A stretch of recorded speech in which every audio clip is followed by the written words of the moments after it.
Be able to hover over your opponent's avatar or your own and get some vital statistics about them.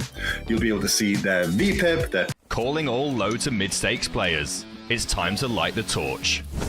From March 16th to 25th, 888poker presents the Championship Games, an exciting series where you can qualify for free every single day. And don't miss the $100,000 main event with a buy-in of only $25. Register today and take your place at the top of the podium. 888poker, made to play.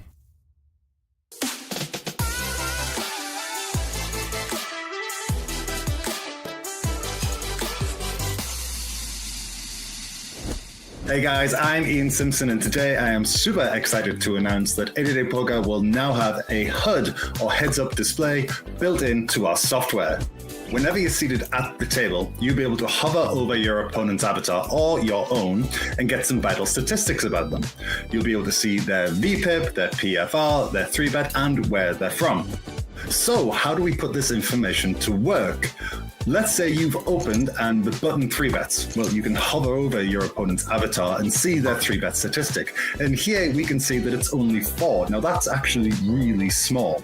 You can go ahead and safely fold your marginal hand, knowing that they're only 3-betting a very narrow range and they likely have a much better hand than yours. In this scenario, our opponent has a PFR, short for pre-flop raise, of just 10%. That means they're playing a very narrow selection of hands. That means we have to be a little more cautious when dealing with them, as we are likely facing a very strong hand. Jumping over to this spot on the final table of a tournament, we can hover our mouse over our opponent's avatar and see their tournament winnings. We can see this player only has $114 worth of winnings, whereas this player has $140,000 worth of tournament winnings. Now this doesn't tell the whole picture, but it is indicative of how much experience our opponents have. And finally, in this scenario, we can see our opponent has a VPIP, which stands for voluntarily put in pot, of 40%. Now, that number is really high. Our opponent is playing far too many hands. So when we raise pre-flop, they call and we get this flop, we can bluff a lot more liberally. That's because our opponent is going to have far too many weaker hands that are just going to have to automatically fold to our bet. As you can see, having access to this information can be a real game changer. It can be a big help when making the decisions you're going to have to make at the tables. Give it a try for yourself. Let me know what you think. Tell me which stack you think is the most helpful. Make sure you like, subscribe, and hit the notification bell so you don't miss out on any of our great content. Thanks for watching, and good luck at the tables. If you've ever struggled to calculate your equity or pot odds in a hand, you'll likely need to brush up on your poker math skills. That doesn't mean you need to be a genius or make complex calculations, but learning some fundamental calculations will give you an edge over your opponents. I'm Aaron Baroni, and in this video, I'm going to share 5 poker math principles you should know. Rule of 4 and 2. One of the most important poker math calculations is knowing how to figure out your equity in a hand. This is where the rule of 4 and 2 comes into play. All you need to do is calculate how many outs you have, then multiply your outs by 4 on the flop or 2 on the turn. The number you get is the approximate percentage of making your hand. So in this example, if we flop a flush draw, we would multiply our 9 outs by 4, giving us roughly 36% chance of making our hand. If the turn is a blank, our percentage drops to roughly 18%. This simple calculation alone can give you an edge by helping you avoid spots where you are a huge dog. Pot odds. Many players don't understand pot odds and fall into the trap of wanting to be right at too high of a frequency. Let's break it down with an example.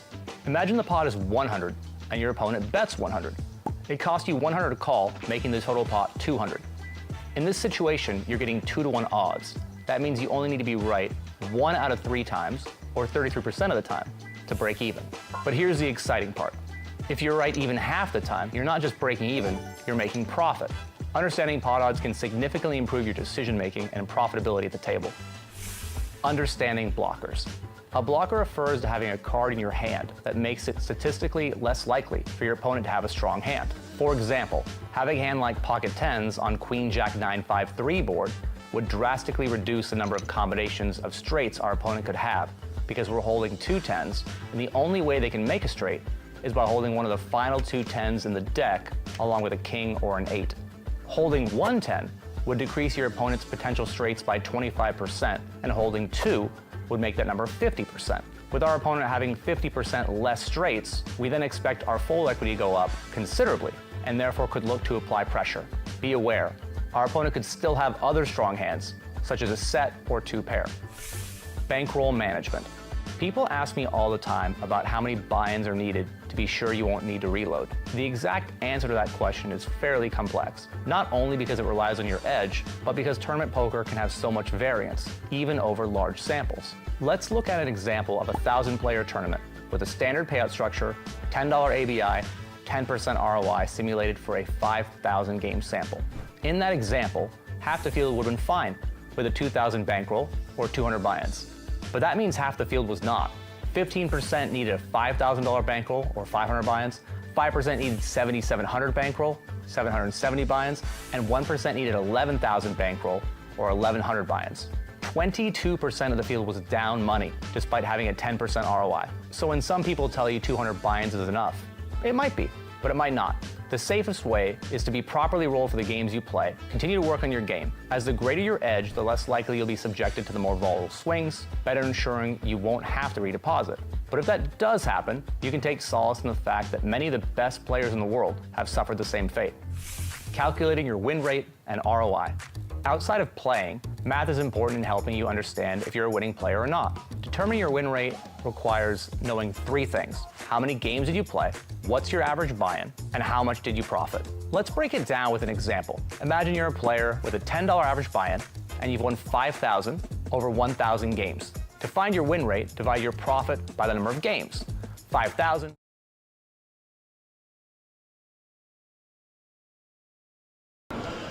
Come on, go through, come through. Just had the weirdest experience. Elaine has fetched in the donuts for the team and handed them to the wrong people. She's gave them to the other staff. Now, I'm not having it. I thought this place was great till just now. McSwaley's forgot the pies. It's just not happening today. It really isn't. Donuts have gone missing, but we've got one donut here. Come here. Someone say donuts. How are we doing? I'm all right. Nice to see you. Nice to see you too. Obviously, I'm not sitting down. No. What happened? Come on. I actually had a spot I think I may have folded. I got it in 3-way all-in with Ace King, but it was a lot of action. I think maybe we could let it go and survive another day, literally. You got quite a lot of praise from Jay and Josh commentating. Yeah, he said he was disappointed that I didn't make more mistakes. So that's got to be something. We're working on not embarrassing ourselves every time we get on the other feature, so that was successful. Well, it absolutely is, but unfortunately no day 2. No day 2, but I might pop in and see you guys. Absolutely. Yeah. There's always a plus side to everything. Exactly. And we have to see that, otherwise what are we doing with our lives? Have you seen much of Glasgow? No, actually, I've seen the distance between the casino and my hotel. So there's a McDonald's and there's a WH Smith. But I think they're going out of business. Well, if you want a local cafe, yes, there's actually a local cafe called McDonald's. Oh, really? On the same street as McDonald's. Oh, really? They do fresh sandwiches and bakery, and it's beautiful. I actually do love Plug in McDonald's there. If anybody's watching that's got McDonald's bakery on this street across here, whatever it is, beautiful. You have good recommendations for food, actually, usually. We certainly do. Yeah. We do try. Yeah. But we were a little bit upset then when Elaine's fetched the donuts in and given to the wrong staff. Who's Elaine? Can't believe it. Someone gave you a donut? Local legend. You got to get there so, right start. who are you rooting for? Come on. Well, I'll tell you exactly who I'm rooting for. You know who I'm rooting for? Whoever I've got money in. Absolutely. So we've got 10% of Josh Manley Poker. Yes. And we've got 5% of Stephen Barnes. Stevie Barnes. Now he's got chips. He's got lots. I've just given him a massage. All right. So I think he's ready. He's limbered up. And now he's just got to bring it home for the lads. Unfortunately, you're not made day 2. No, it is unfortunate. How are you? Nice to see you. We are going to have a wander round because they're just about to start. We'll have a quick wander round. That unfortunately was Easter 22 who's busting out, but he's going to come into the comms a little bit later. Cammy Williamson. How you doing, buddy? We don't have much time here. Do we have many chips? We've got 9 big blinds. 9 bigs. And we're hunting for a stat. Well, we saw how you ran the other night, which is great to see. Yep. Fingers crossed for a good day too. Well, that would be hopeful, but yeah, hopefully. Well, the table nine bigs isn't looking very table looks a bit fishy. We're looking for table 9 if you know where that is. It might be downstairs. I might have to take table 9. You're not even downstairs. You've got 30 seconds. We better run, right? Cammy, go. We are just about to start day 2 of the main event, and I don't know if he can actually. Where is he? Where's Mr. Simpson? I thought Mr. Simpson was on the feature. I actually thought Mr. Simpson was on. He's not there. Thought he was on. But Please place your button into seat 4 and prepare your decks now. as you can hear, they are just about to start. Seat number 4 is the button. It's going to be a great day. We have got 93 making day 2, so there's been a few day 2 buy-ins as well, so 93. It's going to be a cracker. Get on the stream, get watching it. We're going to play 92 and we're playing 12 levels of poker today.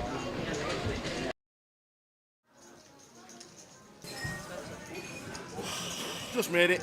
First hand of the day. Aye, first hand of the day. Good afternoon, 888ers. Hope everybody's good. Morning, Lime.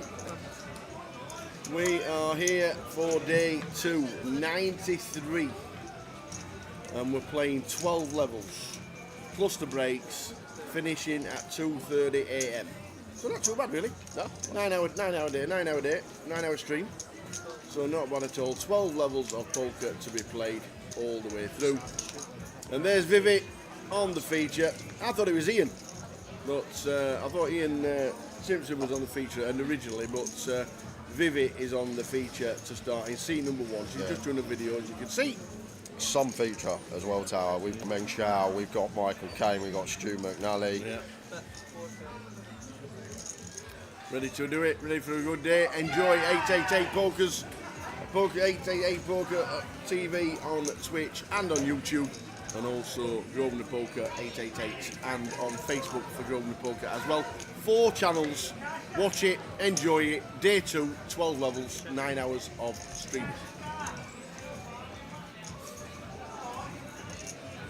So, And tonight's the night where we could be in the midst of a party. I thought it was when 2 become 1. No.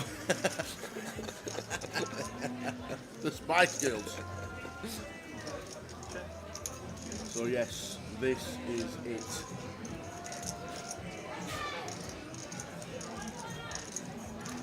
And if you're just looking, we got them all just before we started. They are the 84 making it through and 9 buy-ins for day 2. So 9 stacks of 30,000. Jack Hardcastle eventually had more pints than buy-ins. Eventually. So pick a name there.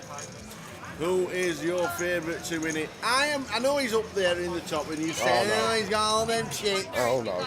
I'd like Dean Lyle to Quite FT. often before. I really would. I'd like Dean Lyle. He's played a lot more this year than we've seen him in the previous years. I'd love Dean Lyle to have a good run good. So fingers crossed that he does. I reckon we're going to see Clemmy tomorrow.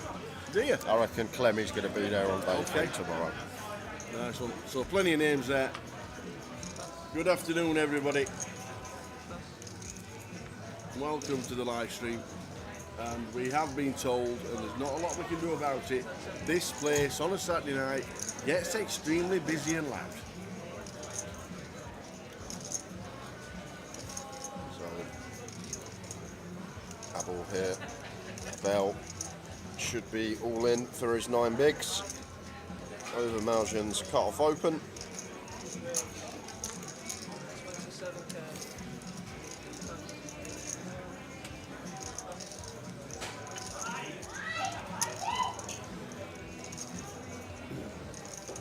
Watching from Goa. So he's running for his man, John Twandu, who plays a lot of cash with. There's Steve Barnes. There's he laying. No donuts for No us. donuts for us. Gone.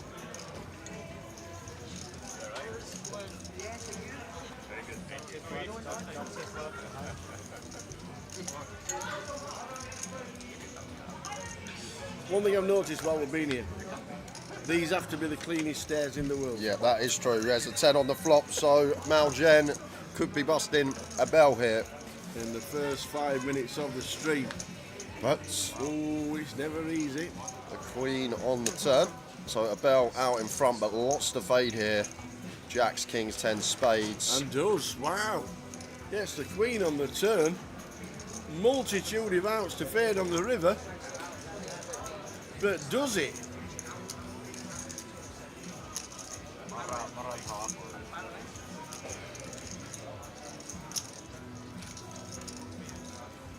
going to have more giveaways today, guys. Just probably going to do some keywords as it's Saturday, day 2.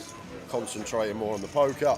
So we'll get to some keywords probably after 6 o'clock-ish, 1 o'clock-ish, what am I talking about? Late starters today.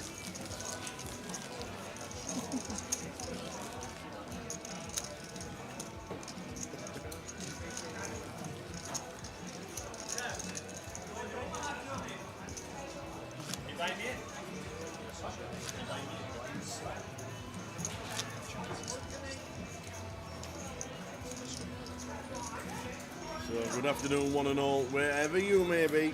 We're going to be doing a lot of keywords today, but we have got 9 hours, so plenty of time. We'll do some for the late ones as well. All you that tune in, we are streaming till about 2:30 in the morning. 9-hour stream.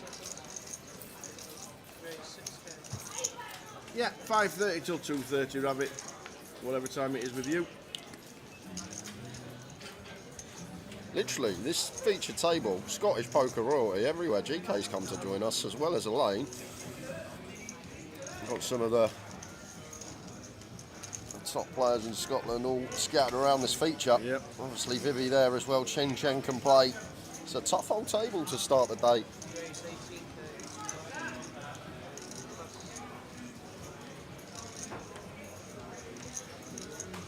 GK opens the pocket threes and Malgen in with the free bet here. Start the hand, 63 big blind, so GK with the threes here at 60. May have a look. Flop a set, potential to win a biggie. As soon as we start getting to that like 45, 40 remit, probably would just let the threes go. I feel like 63, 64 just enough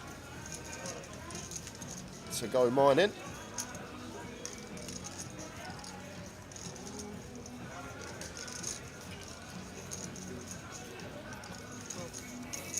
So along comes GK.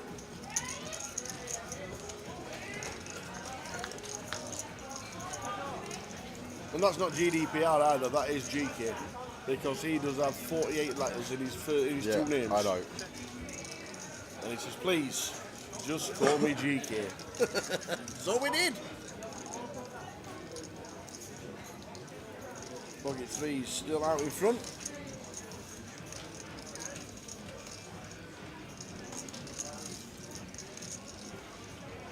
A nice board to continue on here from Malgen. Prefer like having backdoor. Oh, we have got the backdoor flush for King of Hearts, but still on the Jack-Eye board with the King Queen. Seems like fine to just continue. And GK wants to have a look at one, facing the small size. Still ahead of all these Ace-High, King-High type hands.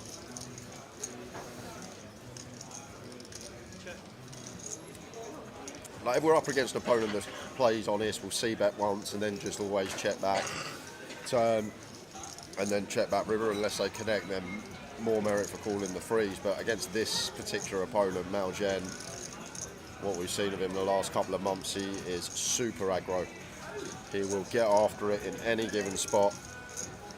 Not the best turn to see to double barrel for us though. 8 of clubs here. Once again.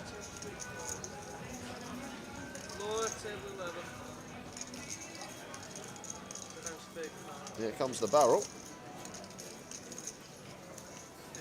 I'm afraid it has to be taken as the smallest it can be, so it's going to be counting as a 3,500 bet.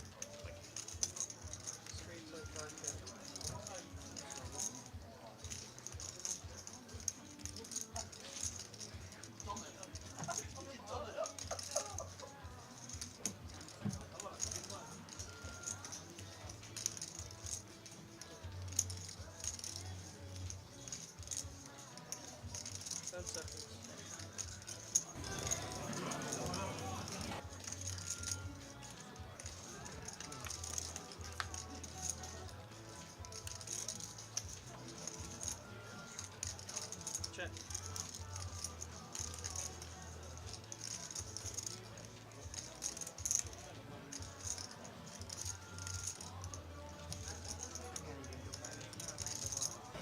So, now, Malgen goes for 55,000 on the river. And GK with the threes. It's a really weird hand now because we are facing a triple, but we're not. Because the turn bet's such a small percentage of the pot, it might as well be a check. So it's actually a really weird one for GK here now with threes. I don't understand how you said 35 and it's taking us 3,500. I don't understand it. But it is. If it's a legitimate bet at 35 and you say 35 and the blinds are only 3, then the only thing when you throw a 100k chip in, the only thing you would say is if he says no, I meant 3,500, then you'd penalise the player. Why's the thing I don't get about this spot? Can the dealer just not go 3,500 or 35,000? That's true. Could the dealer not just say that straight away? The player answers in 1 second, problem solved. Correct. I get it. Totally agree. It's was open for everybody, but where do you draw the line, right? Some people they abuse the rules. Totally agree. It should be like the rules. How are we doing, Parabellum? Because it's the same for everybody. I made this mistake too. No, but it happened to me also. And I was also arguing. I said, not my first language, like in the United States. But I agree with you.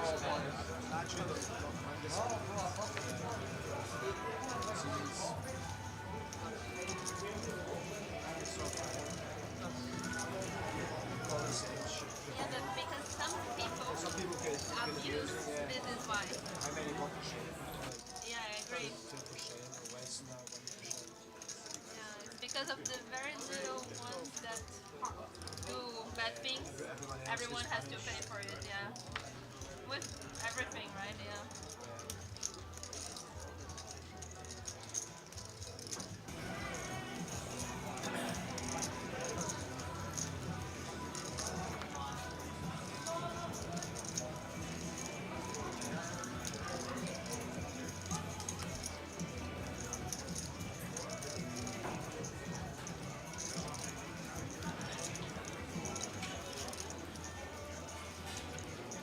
So what happens if he says 34 or 36 when we've got no 100 chips in play? What does that go as? That's true.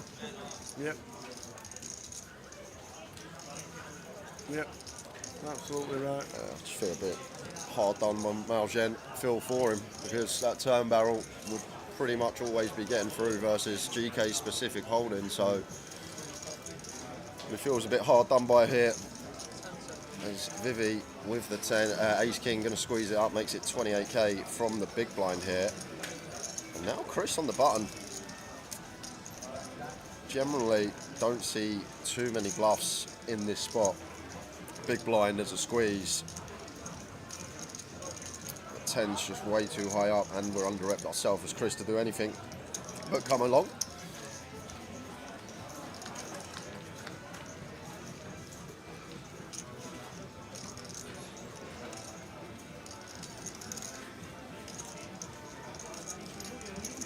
Well done yesterday, Jack. You had more pints than bullets. No, I didn't. Yes, you did. It was 7-7 at one bit. Well, and then you bagged up. But Did you start drinking lemonade? I'm only counting during the tournament's play. Oh. The after time beers are not. Oh, okay.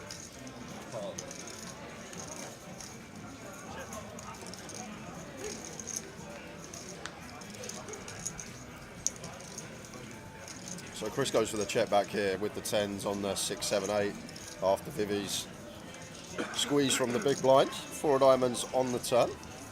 So just ace high still for Vivi, but not the best board. Chris is going to have a much more favourable range on this board once calling the squeeze. He's going to go for the delay. 20k into 66.5, so 30% on the turn.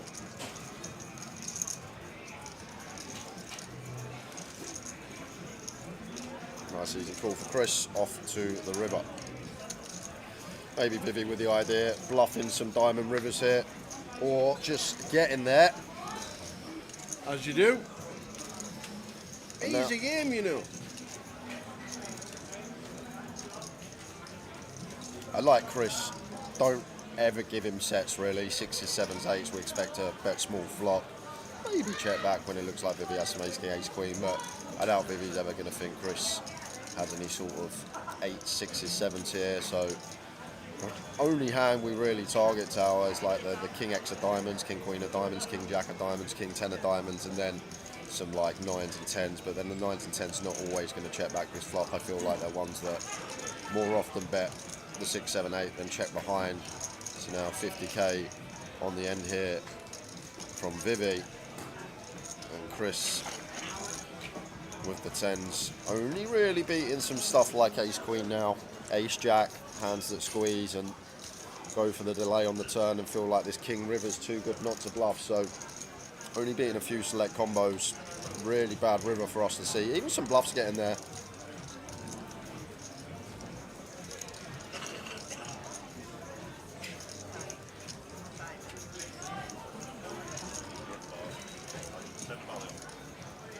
So in the blender early on day 2, and it's a rough old spot with the 10s. I guess maybe like Chris doesn't expect Vivi to bet ace king on the turn. That could be why he's taken a long old time over this, because you expect ace king to just check turn a lot of the time. Like the king queen, the king jack, the ones that fold out the ace highs yet potentially could bet turn. But like I don't think he's going to expect ace king unless it's specifically ace king of diamonds, yeah, to be betting the turn tower. So I think that's why Chris in such a predicament here with this specific hand. And is Vivi going to be getting payment for a top pair, top kick up? Or can Chris find the fold with the pocket 10s?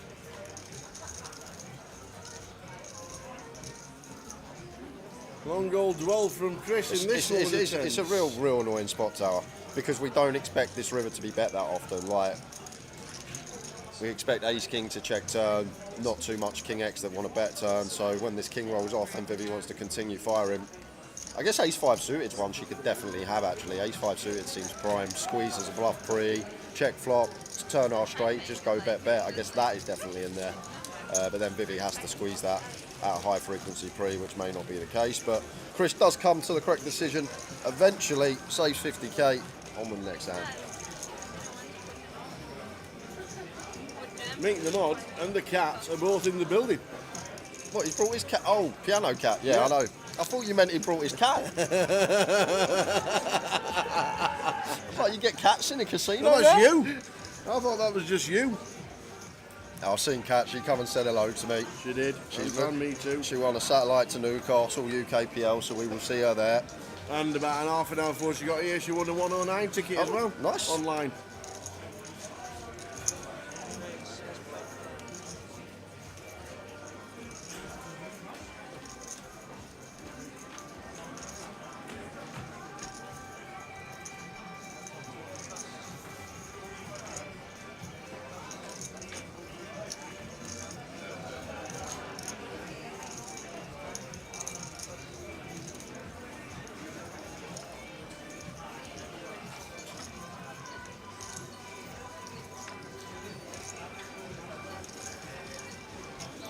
Do suit for Chen. Can't do anything on the button, out of the way.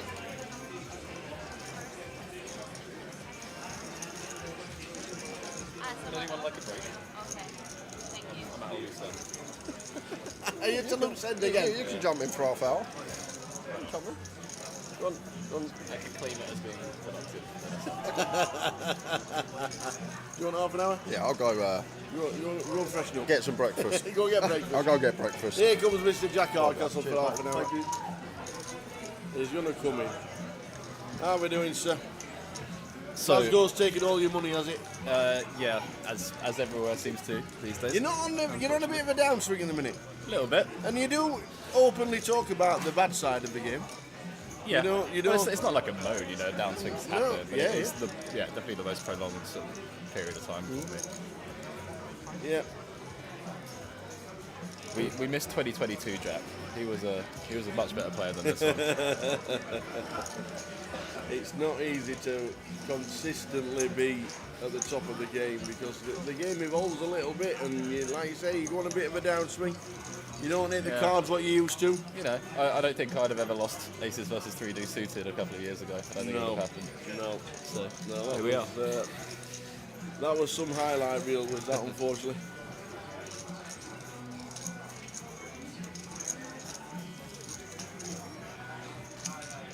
So welcome in one and all. Mick the Mod's in the building, Piano Cat's in the building, anybody else in the building?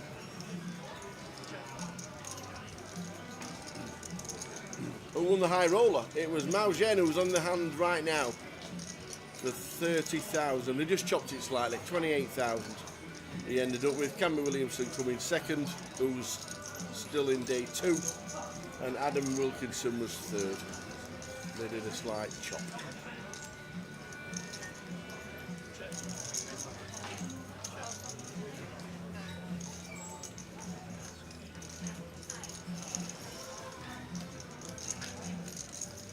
It's alright though, I'm going to win Pompey 25-50 next week.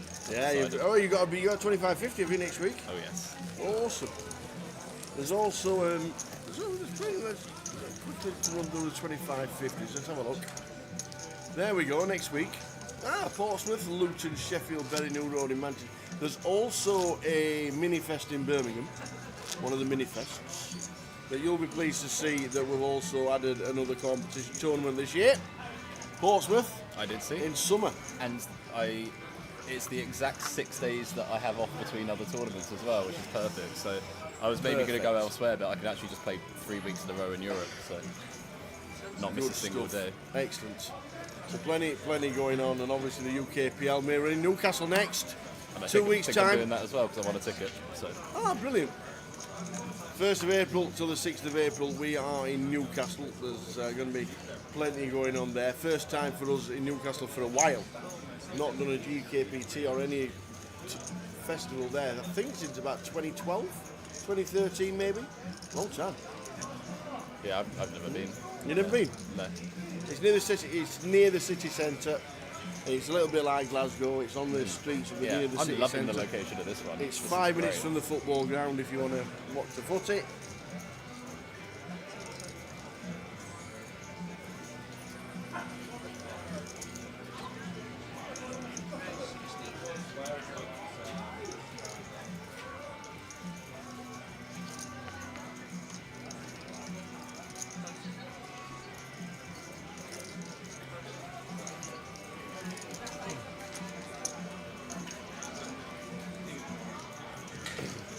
Is there any poker for you before, or is it just next week, just straight down to Portsmouth? I mean, I'm weirdly busy. I think Portsmouth. I'm always in for about 8 bullets again. I'd just like to see a cheap leader on day 1 here. Yeah. You know, just try that. Just try that. That route into the tournament.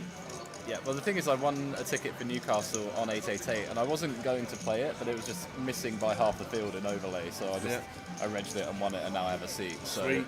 I think I was allowed to trade it for possibly like a Reading or a different one in advance, but that clashes with other series. So I think I'm just going to go to Newcastle. Yeah, absolutely. I think I'll just do Newcastle and then Irish Open. So. Poker Mill, afternoon. Home from my holidays, I've got the PJs on in front of on the couch and watching the live stream. Unlucky Mel, played the turbo this morning. 2 pair into a set and then ace king into aces. Not good, unfortunately, for Mel. Well, Chen's got himself out of the tournament here. Ace 6 into ace queen and an ace 2-5 flop. Yeah, squeezed pre and then just pumped it in.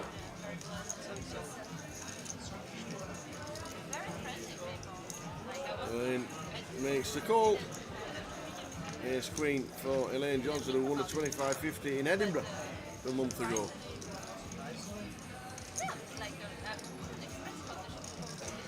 She's quite a good company, she's a funny lady.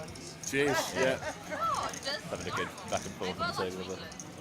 I know it's not the same. 9 on the turn, so Chen needing a 6 or he is out.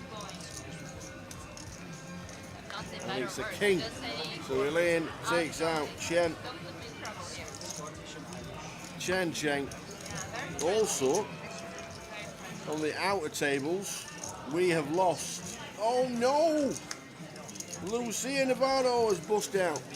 Just before Chen Cheng on the outer table, Dale Wilson's gone, David Mulholland, Steve McCabe, Felice Minavina, Paul McTaggart's gone, Gary Scullion, Rob Cumming, Laurinus Jakutas, and an SZ GDPR busting out So we've lost Luthia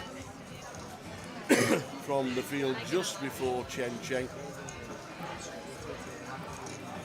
Unlucky, unlucky, unlucky. Has Dan Laidlaw been to Vegas yet, Jack?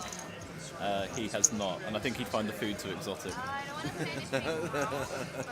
What, an In-N-Out burger? No, actually, yeah, I guess yeah. As long as he can have chicken tenders, he'll be alright. Well, there is a Chick-fil-A. Yeah. I do like that chicken more than I should. Yeah. Chick-fil-A is the place. I reckon Jack breaks the Pompey Duck next week. Me too. I think I've had like one result there in about 10 years. Me too, John. John Glenn, JG Poker, watching the field. Honestly, I think like, you're right. They must see me rock up for these 25-50s and think, how does this guy win? Because I don't think I've ever done anything in that casino.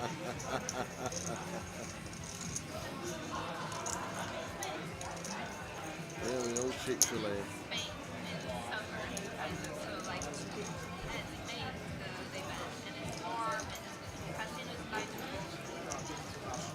Now we're doing catching fire, we're all good. Playing league, just here for the tickets. I like it. We've got plenty of tickets to give away. 15 in total. So we're down at 82 after losing Chen Cheng. What do I think about the new MPL structure? It's definitely better than the other one. Good. The idea that you basically have to play every single 200 side event to do anything is, you know, I'm glad that's gone. Yeah. Obviously the results still matter. If you want to grind them and you can get points, then, you know, it is to your advantage. But there could be somebody that gets into the top 20 who's only had like 6 decent results. yeah. Which Well, is- there are a couple of candidates. Yeah. I mean, Stato said he's not going to grind it, but now he's won the UK Open. That's going to be the biggest result other than Goliath, I guess, all year for points. Yeah, puts him right up there, doesn't it? In fact, we can show you the updated league as it stands. All the UKPL and the 888 Poker Live all into the NPL this year.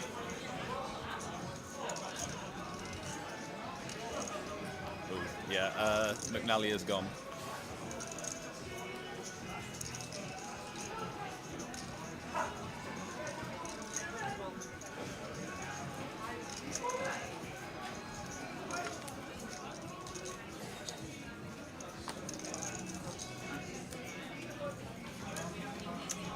You doing all of Irish Open?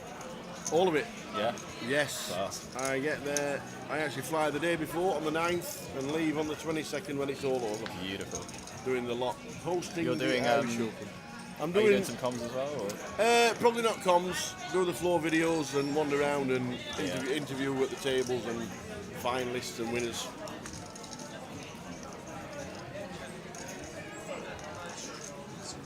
Hopefully another. Yeah. I mean, Stuart's found a way to have a lot of equity here despite another King-Queen folding. Yeah, here we go.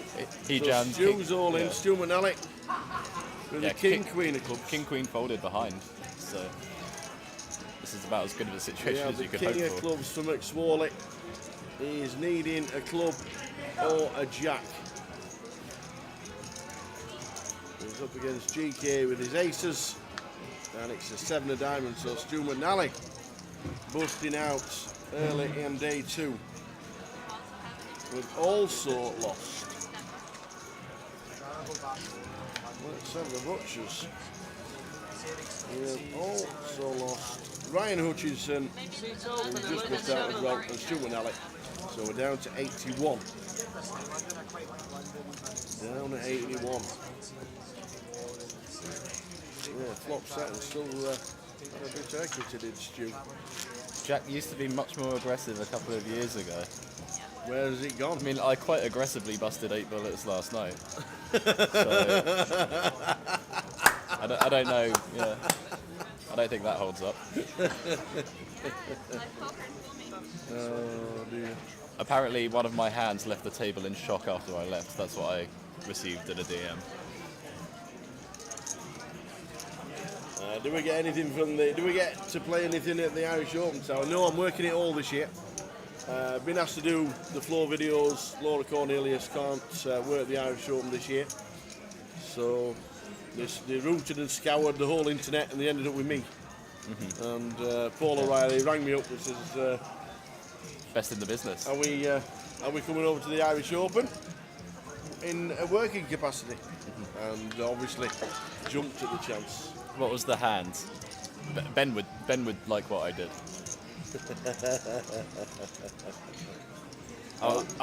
Does anyone care about hand histories? Yeah. We're sat with Jack Hardcastle. I'll let them decide. Happy rate, we're sat with Jack Hardcastle. Ben is like probably one. If he was here, which he's not, he'd probably be like one of the 5 or 6 people in the room who'd have done exactly what I did.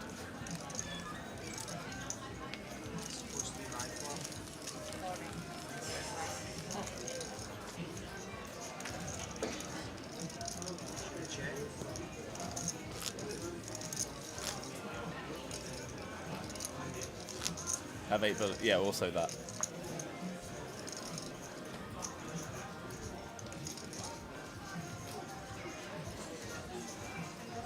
Yeah, I don't know. I normally come here to not even really talk about poker. It's usually just us two having a mess around. Well, yeah, well, absolutely. Jail coming for that. But I can do poker stuff if needed. You certainly can.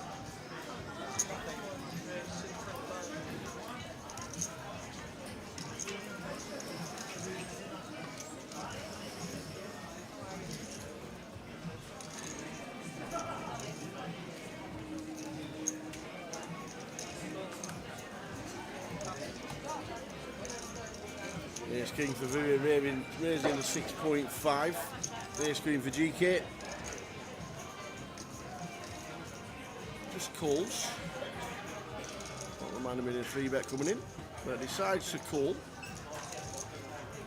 Well, now Jen. Yeah, I wouldn't be shocked if he gets after this one. It wouldn't be the timing for it, really. Okay, just calls. But.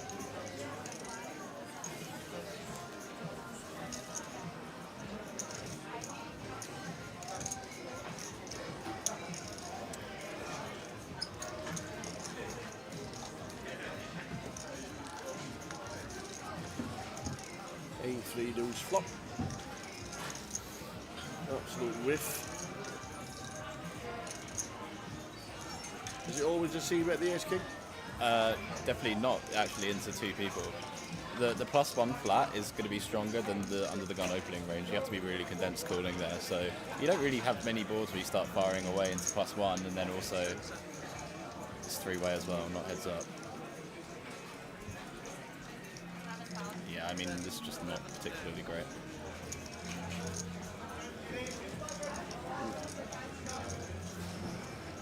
Makes it 11. Especially when she has the ace of spades on club, heart, diamond. Because lots of hands that are going to continue are going to be backdoor flush draws and all the suited stuff that peels. So the ace of spades is, in particular, the worst card you can have.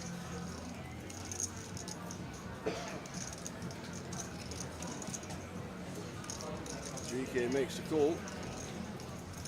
No, no, Melgen. Anyway, the hand, I forgot. So it was versus Malgen actually. He opens middle position. I defend 5 deuce of diamonds, about 60 blinds. Ace 7 deuce rainbow.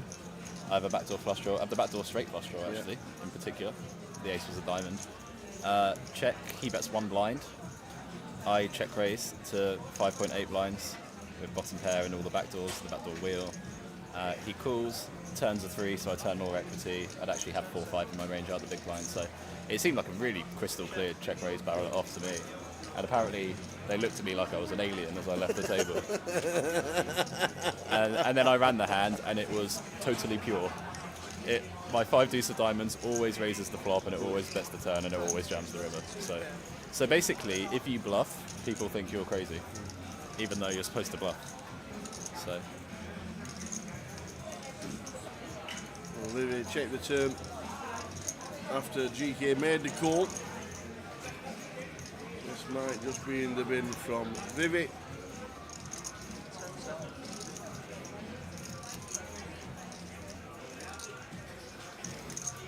Which they are. Afternoon, Barry Whitehead.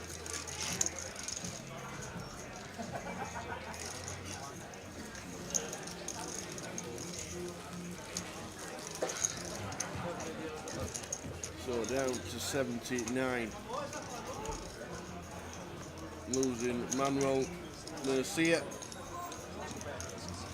And also, we have just lost Alex Rizvi on the outer tables. You will notice Alex leaving the table.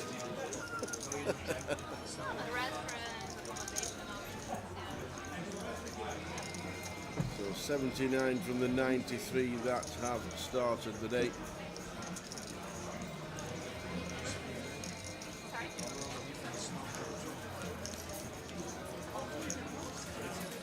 Are you having a day in Glasgow tomorrow with a Dave Dock, or is it I've delayed my flight until Wednesday now. Ah, sweet, lovely. Because Kyle and Katie are going back to Australia. So They are, we yes. Hanging out for a couple of days after. Oh, good. Yeah. Yeah, they're off to Australia. I mean, Gold Coast, aren't they? They're off to the Gold Coast, I think. I think so. Yeah, Gold Coast was class. We went to visit them a couple of years ago out there. Unbelievable. Nice. The poker was great there as well. Not that that was even part of the holiday, really, but there was a WPT Prime on when we got there, so played it. Good stuff. Australian poker is a bit like American poker. In what sense? It's the same not as- style. The yeah. same. Aussies have a bit more flair, but it is very soft out there. And it's late. He also seems so laid back as well. Yeah, I loved it there. We went out for a coffee the first day, like obviously jet lagged to hell, and then it was maybe like 8:30 in the morning. We had a Starbucks, and you know, like in the UK, everyone's miserable as sin at like 8 or 9 a.m. And like there, the sun's shining, the woman's like, "You all right, guys? How's your day go?" Like it was so much better than here, honestly. Barry says, Tower, if Westlife Barry wins, is agreed to dance the Macarena during the winning interview, will I join in? 100% Barry. Afternoon, Richie. 8,274 attendance at Scunthorpe today, a National League North record again. Who are you playing? So you got 8,500. I don't even know who's in National League North these days, won't have a clue. Not to be in the local derby though, surely. I'm so out of the game. Yeah. I've not been to a match probably in about 10 years. But Chester City. There you go. Very good.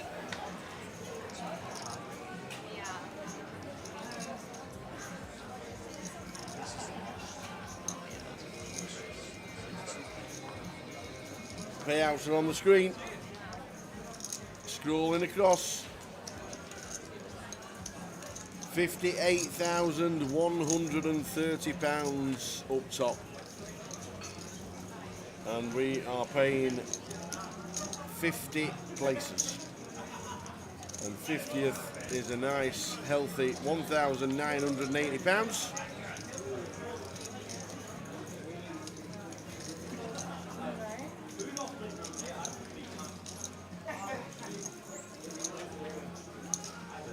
With the King Jack and an Ace King 5 flop.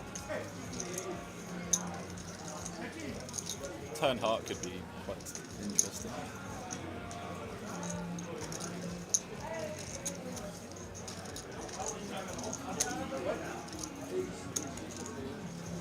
Turn heart would be interesting. All right. But it is not, it's the two of diamonds.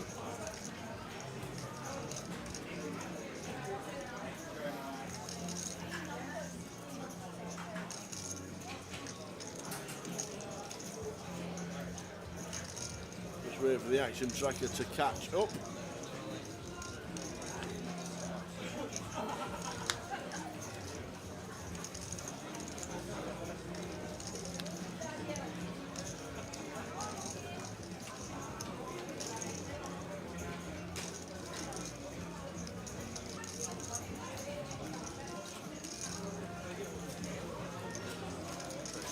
It's not tracking this particularly Yeah, I don't know well. what the action tracker is doing. Might have fell asleep. Hello.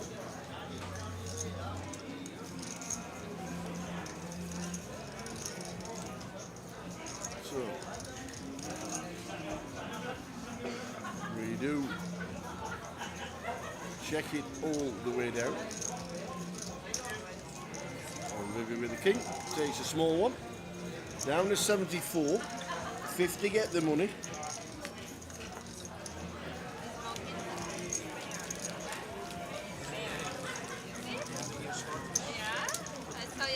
the menu for the small bear, wee bear.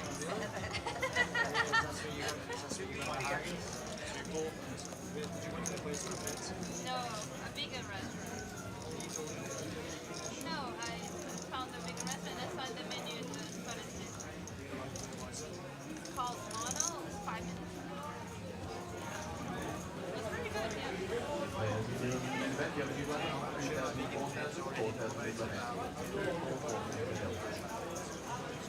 I thought it was good, yeah. Especially this Spanish food.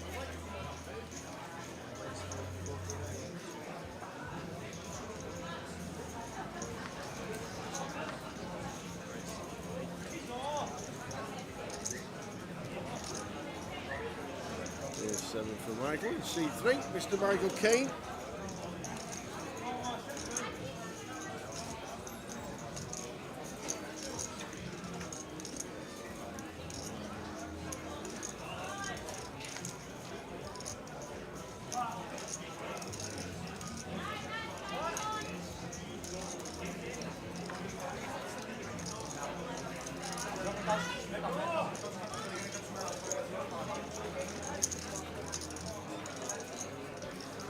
Green now for GK. 4 to call. Yeah, I mean, Michael's not going to be super wide approaching the money off 20 blinds, but it's definitely a call with Queen 9. Always approach it different from a race and run, I suppose. Yeah, well, I mean, Michael's going to be more ICM aware of the situation than most, I'd imagine, but still got to open all your suited aces and king, queen off and ace jack off. And nice to flop 2. Yeah.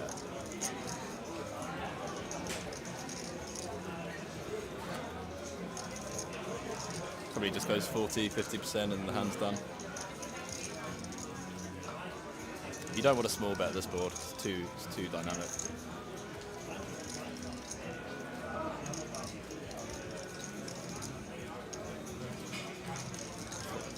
40-50%, and it is 50%.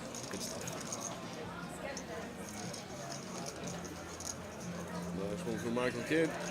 DK out of the way. 88 bigs, chip leader at the table. Now Jen, high roller champ. And also the, is it the mini? Big shot. The big shot. Not a bad week from a guy that doesn't play too much live poker, but reads a lot of books and studies a lot. He reads a lot of books? Right. The Super System is his favourite book. I don't think I've ever read that. I have mine signed by Doyle Brunson. Although I did have to whip out the mental game of poker.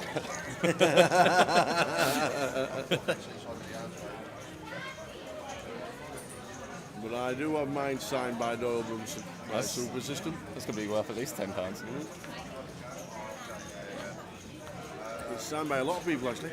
Oh, really? Yes, it is. All the superstars of the second book, or what? The Devilfish signed it as well. Wow. Yeah. Strong. Happy Saturday, everybody. Ciacello. Happy Saturday too.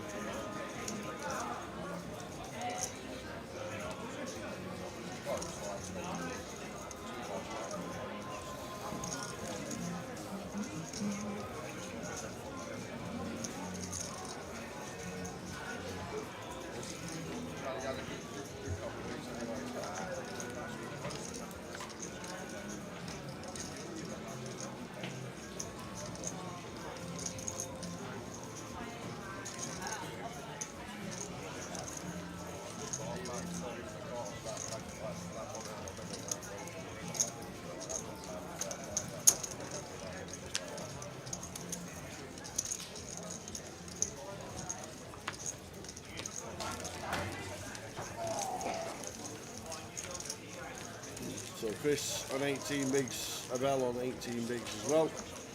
We're down to 74. 50 get the money as it's strolling across the bottom. With a min cash of just under £2,000. Jack Hardcastle with us as unfortunately busting out of the main. Unfortunately, I am. Well, we just saw you moving across the stream, so you had. Also busting out was Gareth Wright, who brought us the kiwi fruit and bananas all the way from Portsmouth. What? Gareth Gareth lives in Portsmouth. Yep. Oh, okay.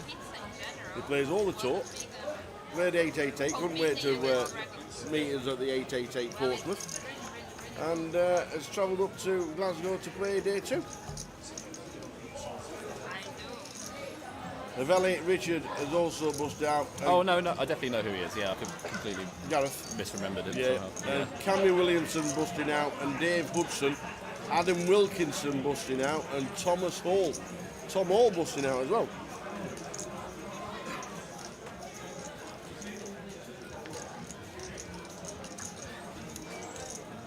So that'll take us down to 72.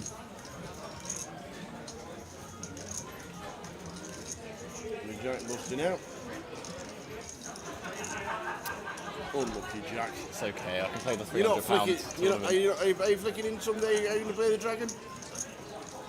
Probably not. I mean, No? I had my laptop with me as well, so Oh, I, right, might, okay. I might play some online. Nice one.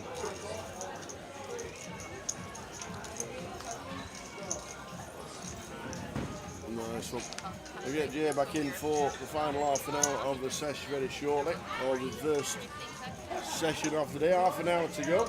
Every time there is, but he didn't read. Is it half an hour? Yes, it is. How long? Half 5, 40 minutes. I might go purchase myself a sparkling water at the You bar. do right, sir. You'll get yourself a sparkling water. The yellow coloured sparkling water. And when he comes back, we'll swap over with Jay. Incoming. Edelman. Oh, where'd Jack go? It's for some sparkling No, water at the bar. where did he go? I was just standing there, and I've just looked round and he's not in the chair anymore. He's gone for some sparkling water from the bar. How's it been? Yeah, nice and steady. Maybe lost a hand with ace king against ace queen to GK.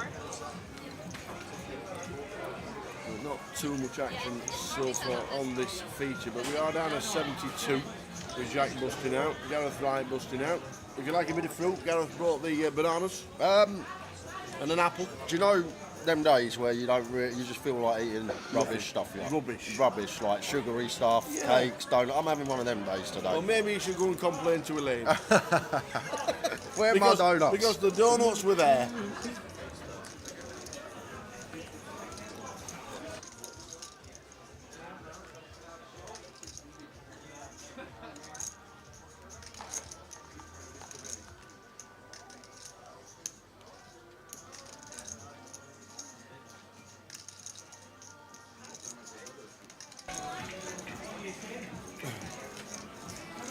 What is it like in the casino? I went for a little wander. I can hear noise, but I've I, not seen too many people. It's pretty busy outside. It's a lot different to yesterday, because I went for a walk yesterday this sort of time. It seems like Saturday's the night here. Just had a little walk around town, bit of fresh air, went M&S, had some food, back in the booth. I thought you was done. I've just turned around, you weren't in the chair anymore. Oh, okay. do you want to break tower? Well, we've got 30 minutes till the end of the session. Is that right? No, we got an hour and 10 till the end of the session. This is level 2 of the day. Oh, are they playing? Oh, it's 3 levels, isn't it? It's only a 40-minute clock, isn't it? Yeah. It's up to you if you want half hour. What time do you want me back? Whatever you want. We'll come back at 1:45. Okay. There we go. We'll come back at 1:45. We'll get Mr. Jack Hardcastle back with us. He's got his sparkling water. Scooped it out of the River Clyde. I tell you what, that's a free-flowing, high-watered river. There's lots of water in the River Clyde. It's really high under the bridge. Okay. I don't know why. Is there not a lot of water in most rivers? Yeah. Yes, but it just seems to be quite deep and close to the top of the bridge. Well, these two, just before I left the booth, there was a little battle going on, and first hand back for myself, we got a fruity old call from Malgen. GK opens the King 5 suited, Malgen calls small blind, flop goes check bet call, and now on this 3 of clubs turn, King 5 of hearts, not much to work with for GK, but it looks like he's going to find the second barrel here. And we called flop as Malgen, seems a bit loose, but This all feels quite loose. But me the king fight's going to get through. 22k into 38, and yeah. I think ace-7 of hearts with just no backdoor possibility is just going to be a fold. Like, he'd even rather just continue like ace-10 off with an overcard to the 8.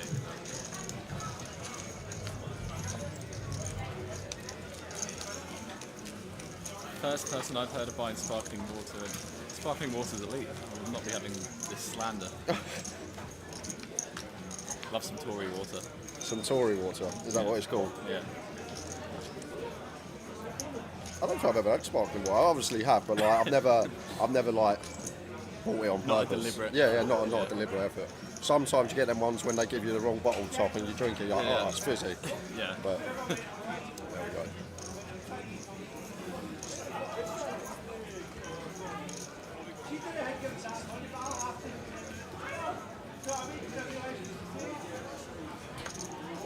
Jack Mate says it definitely is Tory water. There you go. What's this debate I've sparked off now? Sparkling water is foul. Ace King for Chris. 12 big blinds here. Open or jam, Jack? That's the question. It's a really close one. Chris going to go for jam for 12. Depends how near we are to the money, I think. And I would definitely always induce with suited. As long as you do that, I think it's whatever. Margen against 12 big blind shove from +2. Pocket sixes here. Yeah, just a fold for sure.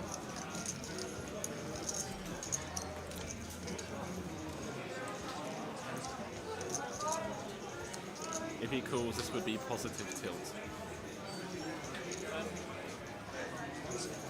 Where you starting calling from pairs? Surely we got to call sevens though, right?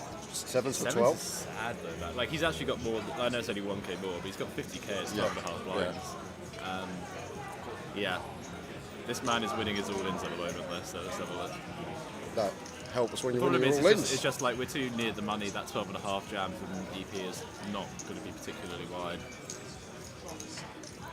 Like, I'd be pretty annoyed to be called by sixes here about ace king. Okay. I was also sad. Like, even sevens are pretty sad with, but I think eights I'd start calling.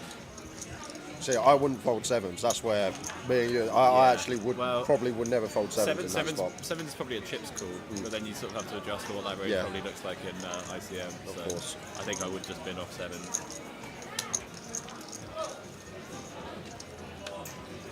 9 of spades turn, so sixes of Margen looking good. Yeah, I would, my eyes would be rolling along the floor.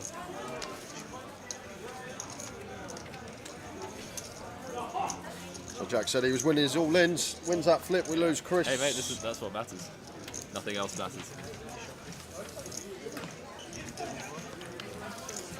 Just a heads up, guys, about the next stop. 888 live event is off to Barcelona, May the 8th to May the 18th. So hopefully some nice sunshine over there. You can get into that online, 888 poker. And then our next stop, UKPL Newcastle, 1st of April to the 6th. That is our UKPL schedule this year. Looking forward to Newcastle. We'll see you in Reading, I'm sure. Back in the May? No, the opposite actually. I'm doing Newcastle. I wanted a ticket online. Okay. The field was overlaying by half, so I hopped in and won a seat. And I was possibly going to change it for Reading, but that clashes with the PokerStars Open, so I think I am doing Newcastle now. So you're in Newcastle then?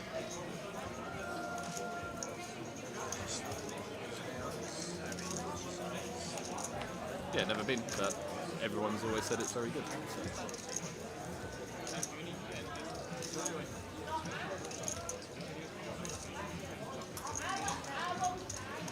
Canadian places. Yeah, I did Canmore and Banff with a few friends last year. It was amazing. And then one of the towns burned down.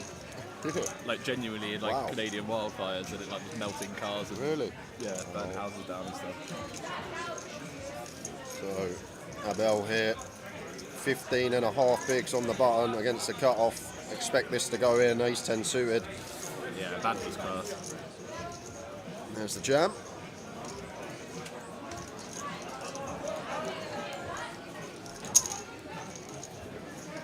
will not be calling this one. Oh no, sorry, not Campbell. I did Banff and Jasper. I got those sounds confused.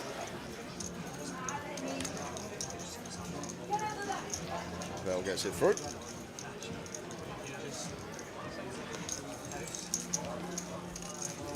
I've never been Canada. Somewhere I would really like to go one day. I've been a few times and I do enjoy it. Probably more than America. Yeah. It's like unfortunate that the poker is not as big of a scene there, but when it's on, it is still good. They had a WPT there, right? Not long ago. Was it Montreal? So that was Montreal. I've played in Calgary a few times. Nice. So I've been there for like scoops and stuff, and I played a couple of live series while I was there. Like, it is good when it's on, it's just not booming in the same way that it seems to be everywhere in America. Hello Razvan, welcome to the stream. We are on day 2 now, veering towards that money. Just over 15% of the fill remaining. Michael opens the Jack 9 suited off of 21.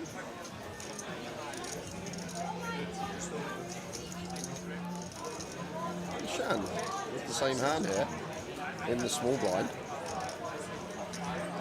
Lets it go. Feels a little tight. Like when you can start applying some ICM pressure. If I had Jack 10 suited, I'd probably jam, whether it's right or not. Jack 10 suited is probably one that just says I'm all in when Chris only has 16. You do often peel a lot suited 9s out of the small blind. That is a trend. And yeah, when you peel something like that to flop a bunch of equity, you're actually putting Michael in the ICM bin a bit. When you 10 off the money or whatever it is now. I haven't even seen the prize pool. Prizes coming across the bottom. Great turnout for this one, over 400 entries. First time ever in Glasgow. Weren't sure how many were going to turn up for this one, but it's been a huge success. Yeah, it's been fun. I think this is up there with my favourite stops. Yep. It's weird, this and Portsmouth are like very similar because I just like the location, and like location is everything. There's a lot of casinos that we have, like industrial estates, not much around, but when you just walk out the casino and everything within a 2-minute walk, it's just perfect. Lime Ricky, that was, we were there about a month before the town burned down, and it was wild to see the videos having just been there like the month before. But it was absolutely beautiful.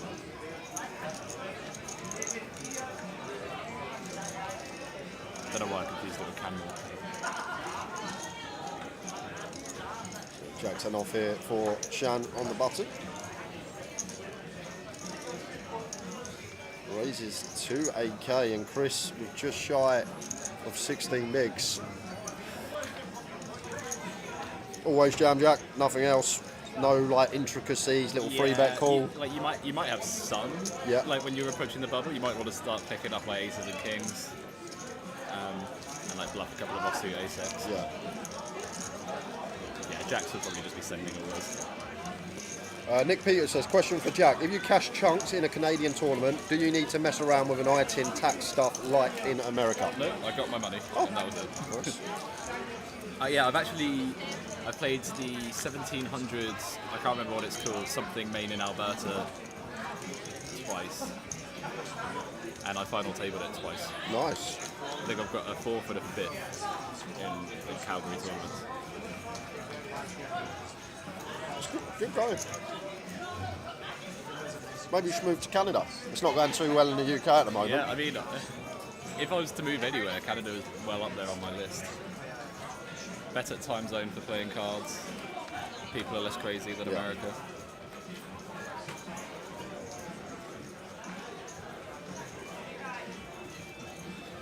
Queen 8 suited for Malgen.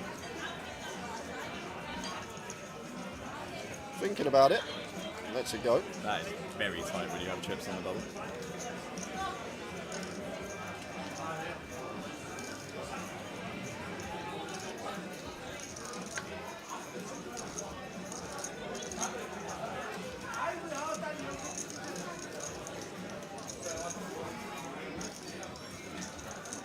Queen 9 for Chris on the button. Opens to 8k. GK, couple of 10s.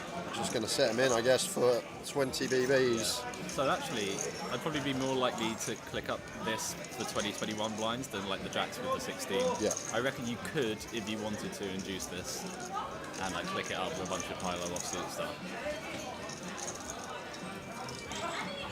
And he does.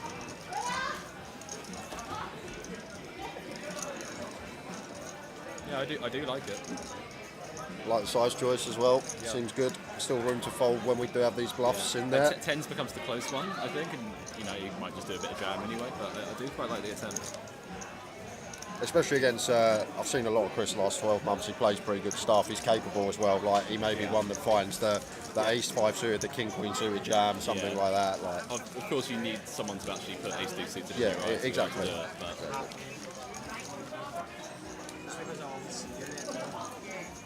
it's something I'm trying to do a lot more of, especially now. Like, people are getting a lot sharper at like ICM for, you know, online. it's tough. It's really tough these days.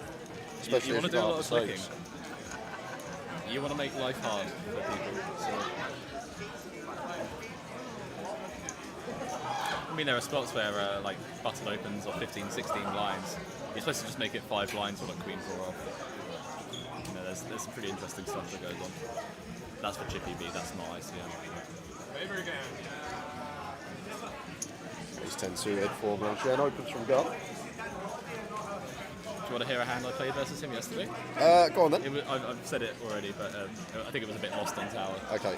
So I got a message from someone today saying that the table was an absolute shock at what I did when I left, but I thought it was normal. He opens MP, I defend 5 deuce of diamonds off 60 blinds with a claim. All good so far. Plot is a 7 deuce rainbow. The ace is the diamond. Oh, you told me this hand yesterday. I did. You told me this hand yesterday. Must be absolutely steaming. Yeah. No, okay. In that case, then I retract. Yeah. But we did run it. And it was fine? It's pure. Pure. You found the pure. It's a pure check raise on the flop. Yeah. And then you don't turn that card and don't follow it through. So, yeah. Okay. They've never seen the like though. Always good when you go and check it. Yeah. It's reassuring to know that I'm not just terrible at cards. The whole table probably thought you were though. Yeah, they all thought I was Yeah, bad. they all probably thought, what is he up to? Does he know he's got a pair of deuces here? Yeah.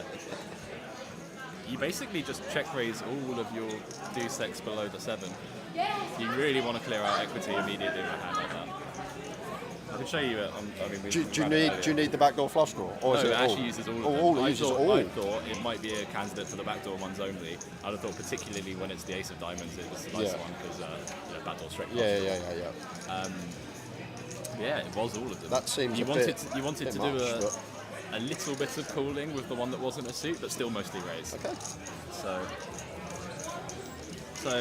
Malgen, you know, he obviously disrespects me as a player. He opened ace-3 off in EP into my big blind. Oh, okay. And turned the 3 that gets me out of the tournament. Yeah. So. Oh, Chris going to save his tournament here. GK goes for the free bet, but may have had to call off this jam from Michael if this free bet weren't in front of us. At Michael Kane. 21. All of it but his change. And now Chris can get away from the 9s, but if GK weren't in the middle of this one, it would have been a much tougher spot. Quite fortunate in a way. Yeah, it is.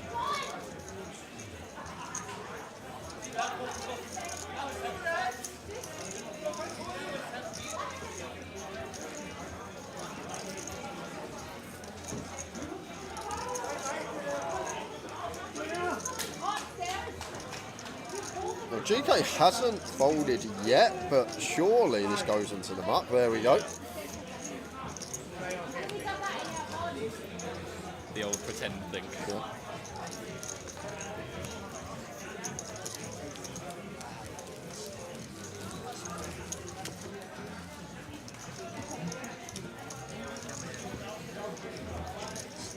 Trying to work out if I have the energy to go play this 300.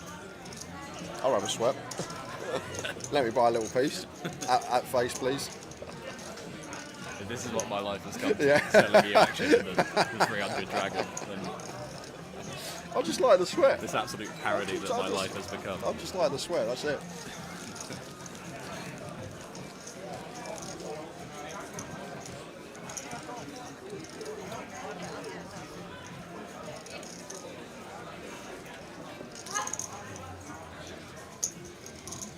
Need to do some giveaways as well today, guys. So what we will do. Sorry, Lime. I've just seen your whisper on Twitch. I've just pulled my Twitch chat box up.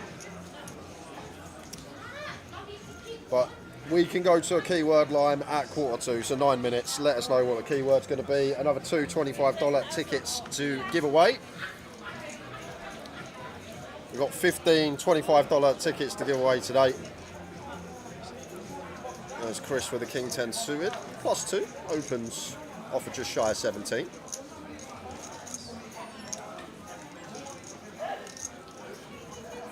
Yeah, I don't really think I've seen too much of Chris, or at least I've not. He plays really well. Pretty well. Plays really well, in my opinion, anyway. From what I've seen from him. I mean, so far it's all obviously been, open hands and whatever. But he is playing totally fine. Just one of them that's been on the feature a little bit recently and seems to do some nice stuff. Yeah, I just don't think I've drawn him much.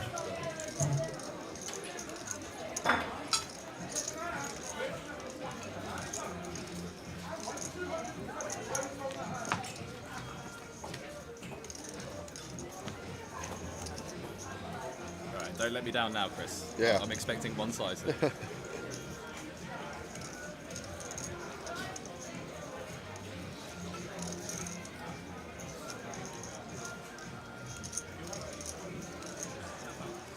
Goes for 10 into 22. So I think I'd probably try and two-street this one, just, especially near the money with a big, hand like big, this. Yeah, just big bet flop, all in turn. I like big on this particular texture. It's very connected, it's going to hit the big blind a lot, and we have the exact sort of handles to just pump it in and deny a bit of equity. Yeah, just size up for that hot size turn jam, or even like 80% turn jam. Yeah, I mean this is obviously in the realms of fine, but I'd probably go for a bit bigger.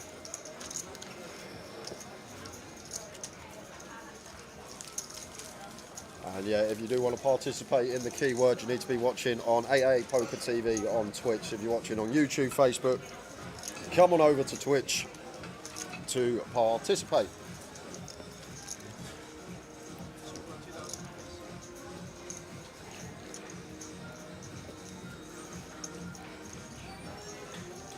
Did you end up going out last night after you left the casino? No. No? But I I have a story for you, but Okay. I can't tell you. Oh, okay. I cannot tell you now. You can tell me But later. I've told a few people. I'll look forward to it later. It's one of the most bizarre things that has ever happened to me in my life. Really? Yeah. Okay. Save that one for later. So you say suited for Chris? It doesn't feel like it was real. Okay. Well, I was here. I just remember being here, me and Wilco having a few beers, and that was my night. I can't really remember much else. It was. You absolutely cannot hear the story. Did you post it on social anywhere? No. No. Okay. I've told a few of the boys. Okay. I look forward to that later. I look forward to it later. Ace-8 suited for Chris. Lane going to defend the 8-5 off from the big.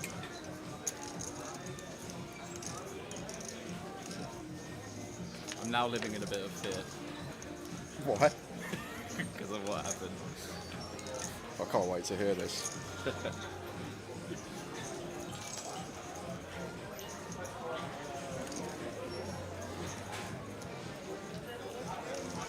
So quarter pot from Chris on the Queen Jack 4 rainbow. Quarter does the trick.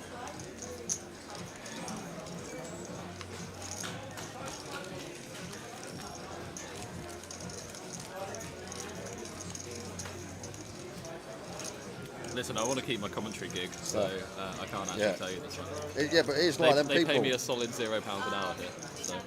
It's like them people go, oh, you never guess what I found out, but I'm not allowed to say. Why'd you tell me that then? They're like, oh, but I can't tell you. No, but I can't tell you. I've told you, and I will tell you. But you can't tell the chat. No. If you want to hear Jack's story, guys, you're going to have to come up to Glasgow. Here, buy me a drink. And I'll tell Exactly. you. There you go. Get your flights to Glasgow. Jack will tell you the story. Yeah. You can even play. Telling you and telling them are two different things. You can even play one of the side events while you do it tomorrow. We've got the Beat the Ambassadors, we have the close-up, and there's no seniors on the Sunday for once, obviously 888 live, but the Dragon Day 2, if you are bagging up in the day 1. But if you're actually coming tomorrow, you want to get a flight to Glasgow or drive to Glasgow, Jack will tell you the story. You can play the Ambassadors, Beat the Ambassadors, or the close-up, and be here with us. I can't wait for the break now. I'll give one more tease. Okay. I might try and find if they have CCTV footage. Oh. Yeah. Was it here in the casino? No. Just outside? Okay.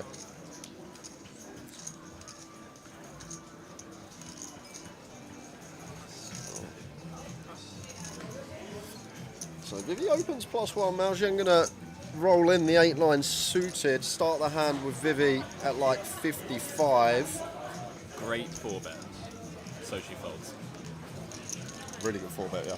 King 10 suited. That is like your best one in like an EP spot, King 10 suited. It's actually preferable to have that than like Ace Queen off in a bunch of spots, like the deepest spots.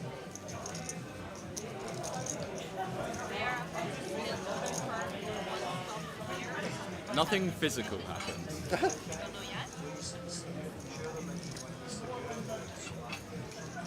No, we used to have it across, but at the moment we're not having it.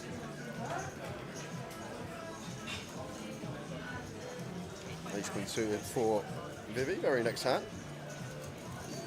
Trisha Doherty, who I'm assuming is a relation of David, says, "Hiya, Jack." I believe his mother. That's his mum. How are we, sir? Does it involve old drunk Scottish people? No. It just involves me. I am one of those things. It rotates. We had events in Portugal and like even Sochi in Russia. It goes around. It was in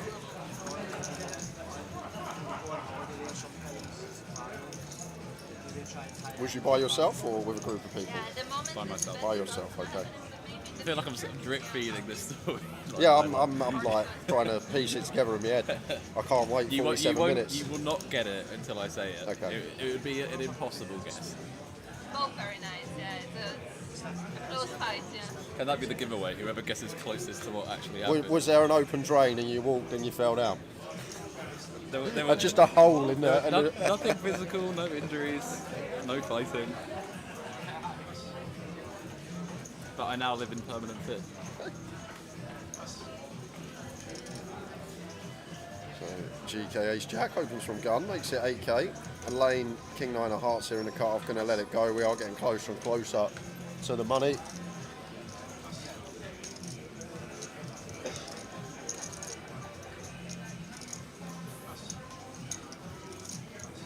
He is so desperate to tell us he hasn't stopped talking about it. He is, I know, but he can't. This is the problem. Yeah, he actually can't do it. I can't. I really can't. So blind's going up in 6 minutes, guys. We've got a key word to go to in 2 minutes. Although Trisha might hear it from David. Trisha's probably going to find out. Yeah, I reckon she will. Make sure you ask him if you want to know. I'm just trying. I can't even. How long do we have to wait until I can tell you? What, 45 minutes? I'm trying to hypothesize and I can't think of what it could be. It's so out of left field. Yeah, I know. That's why I'm really trying to think out of the box, and I still can't even come up with a theory. Yeah, a plausible idea of what happened.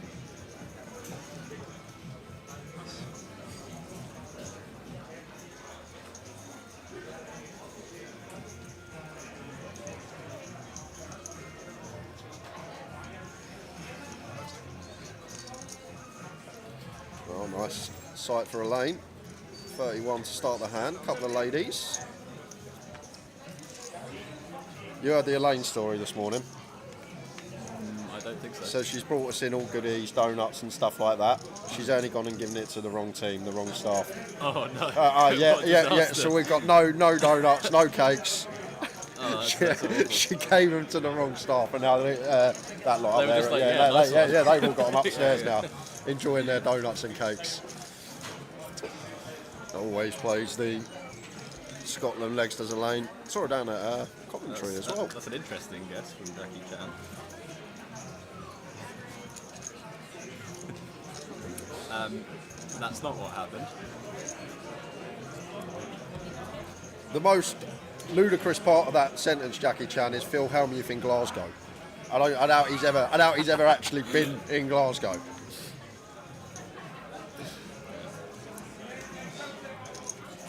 Kings for Abel. 16.5. Should just open.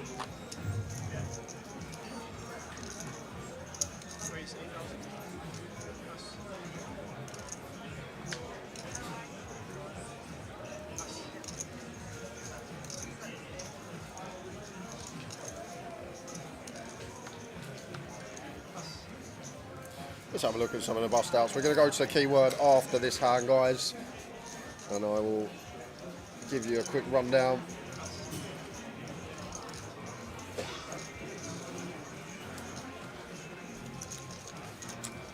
So there we are.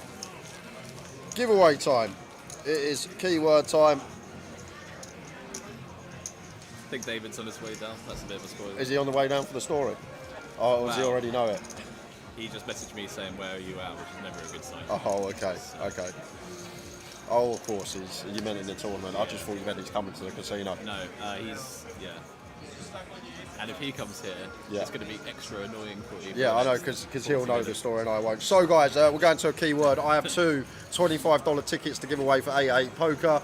It's as simple as this. You've got to be on Twitch and you need to write the keyword in the Twitch chat box. Today's keyword is Hardcastle. Hardcastle. So Jack's surname is the keyword, and Lime is going to pop a little Instagram link to his Instagram page if you fancy giving him a follow. And you never know, he might even tell the story on his Instagram story later. So get yourself over, give him a follow on Instagram, and you may hear the story later. That's your best bet, guys. Huh? Yeah. Well, no, I haven't told Jay, and now he's in complete suspense at what may have happened. Yeah. Hey, oh, nice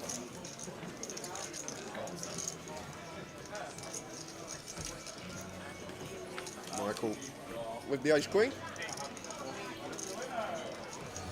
Makes it 14k. Mao Zhang hills the 9-3 against the 3.5x. We are suited. But, like, should be pretty snug here, Michael. Not really going to get too out of line this close to the money. So I feel like this is going to be more weighted towards stronger hands.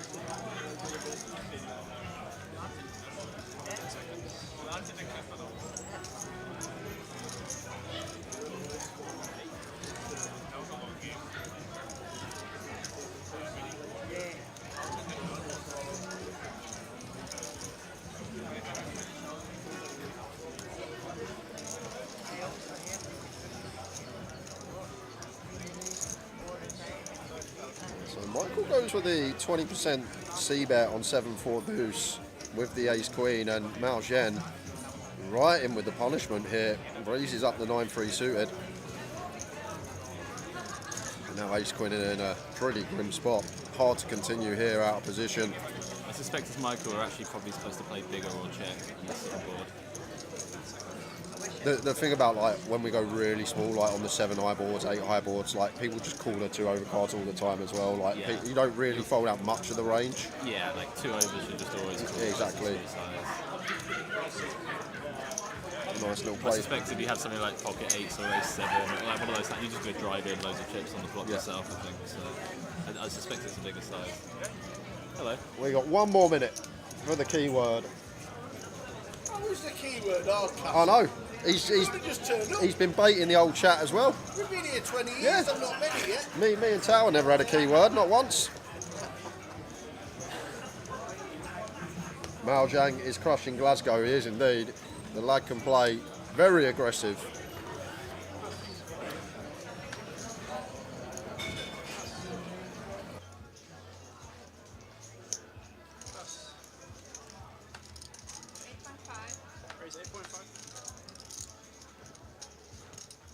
Jack 10 for Vivi raises to 85.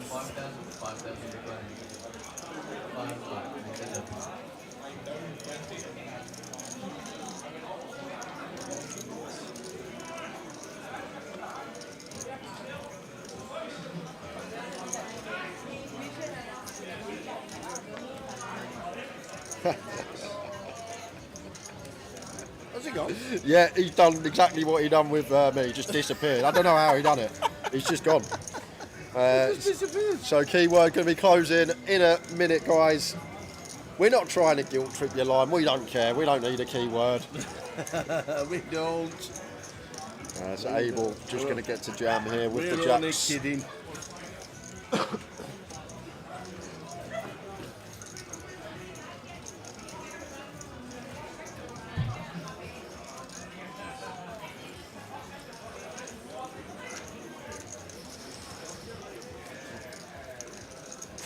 When you was in here with him, was he baiting you with this story as well that he's got to tell?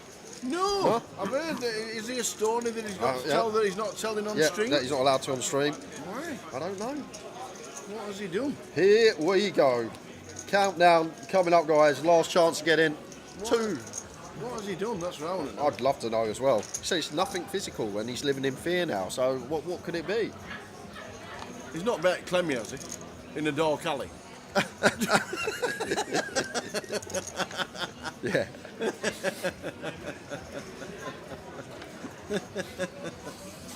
Oh. Congratulations. Spin 5 bet.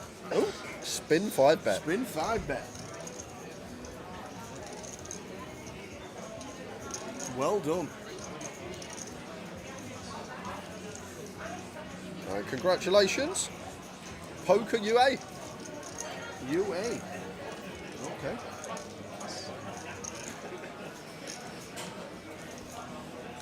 Well done, Poker UA.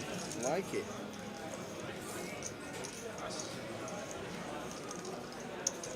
Four free suited for a lane. Can definitely defend this one. Suited connect up.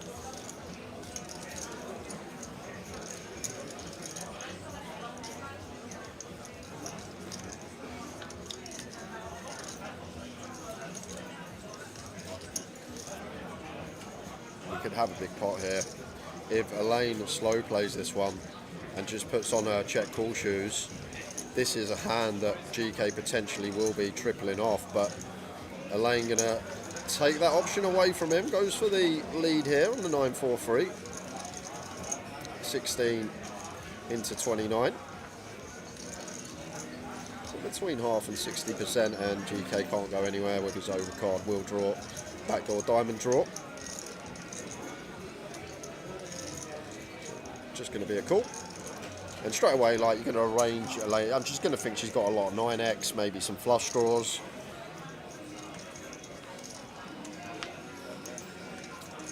Now GK's gut shot turns into an up and down, but flush completing 6 of hearts on the turn. Another street coming in for a lane here.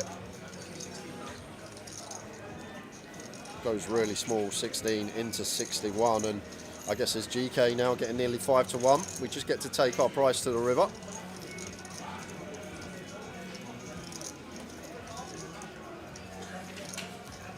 Or has he got other ideas? When the lane goes this size, is GK thinking, it looks a lot like a 9 tower, as played. She leads flop into the aggressor. She bets small turn when the flush completer is there. So that is exactly what GK is going to do. He's going to try and target this 9x part of Elaine's range. Unfortunately for him, Elaine sitting with 2 pair, so will not be going anywhere. Is she worried about the flush?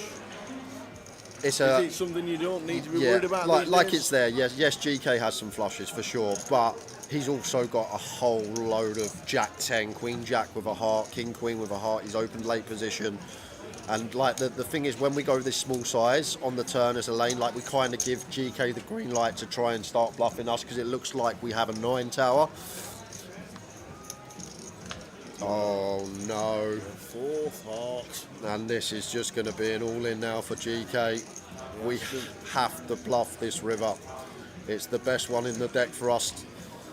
Put all this 9x in the bin, and like if we range like Elaine on a 9 as well, just from a mathematical standpoint, her having the 9 of hearts on the board, so she then is like a 1 in 3 shot to have a heart as a side card.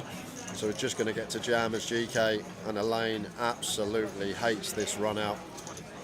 Yep, nothing she can do but fold. Shocker. Shocking run out. Unlucky for Elaine. And 13 BBs. How many times have people stopped and had a look and see what we're doing today? Quite a lot. Yeah.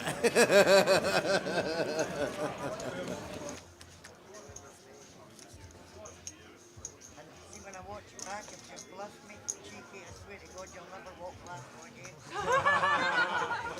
I'm not joking you. I'm going to try and keep you away from that footage. I'll go tell them to So just over 30 minutes to go until the end of the first session. And you can see there, 34 minutes, 50 get the money, 65 players left, as it says on screen. He was laughing. So probably the next session when we get into the money.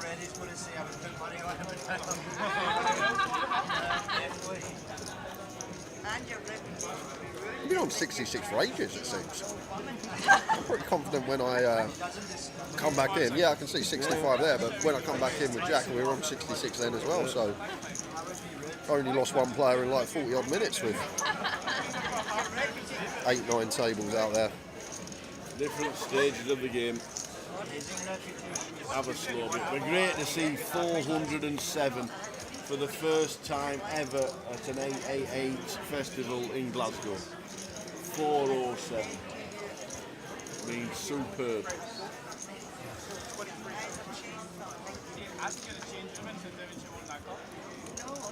Love this from Abel, by the way. This is really nice.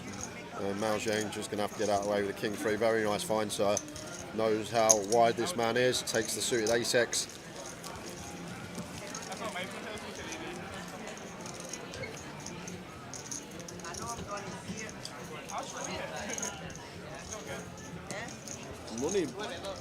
Money BLK. Line Ricky, good evening to your second day here of the main event. Are they going to complete this today, or are they going to have to wait next day to complete the entire main event? It's always down as a 3-day main event. So all the day ones that you can buy into, Wednesday, Thursday, Friday, and the turbo on the Saturday. Day 2 is today, and the final day is tomorrow. We will be on screen tomorrow from 1:30 p.m. Vivi looks down as she's got the boots. The aces, the best 2 cards in the deck, together.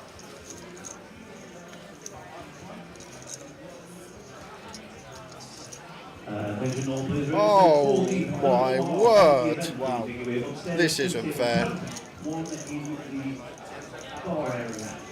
Getting closer and closer to the money, and you find the Cowboys, and you are crushed by the boots here.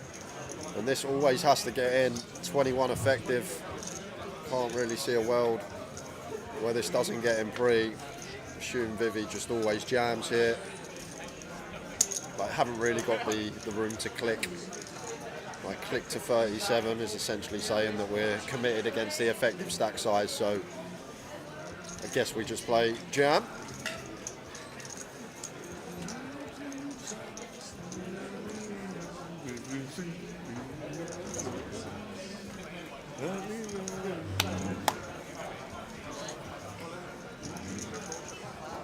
In they go, straight call, over go the aces, over go the kings.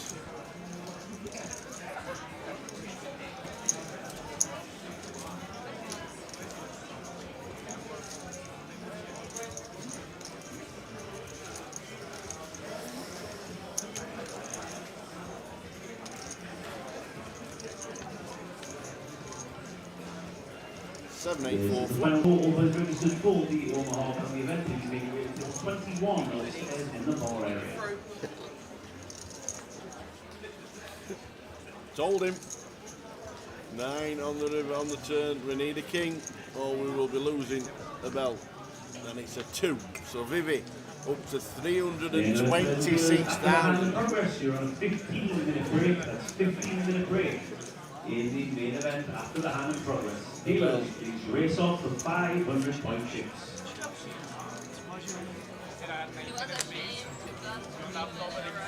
So about kings, you look down and you think this is the hand I'm doubling up. You run into it. Vivi Saliba, 326,000. Lost it.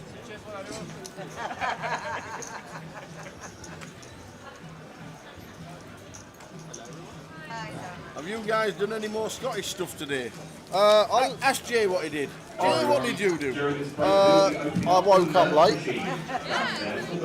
We started work at 5:30. What time did you get up? 5 to 5. I actually, do you know what? I had that moment because I thought it was dark outside because the curtains are so good in the hotel that I woke up because I didn't think I needed to set an alarm because we were in at 5:30, so I thought no need to set an alarm. So I woke up, I'm stirring like that. I look at the curtains, I'm like, bloody hell, it's dark outside. I'm late for work. I've rolled over, I'm trying to find my phone. Look at the time, I'm like, quickly into the shower, quickly into work, and we got here all right. So I nearly was late today. Somehow, on an 5:30 start, I was nearly late. I've done something proper Scottish. What did you do today? I've been to the Barras. The where? The Barras. So, I turned right out of the hotel. Yeah. Crossed the road. Yeah. To the river. Okay. Looked at the river.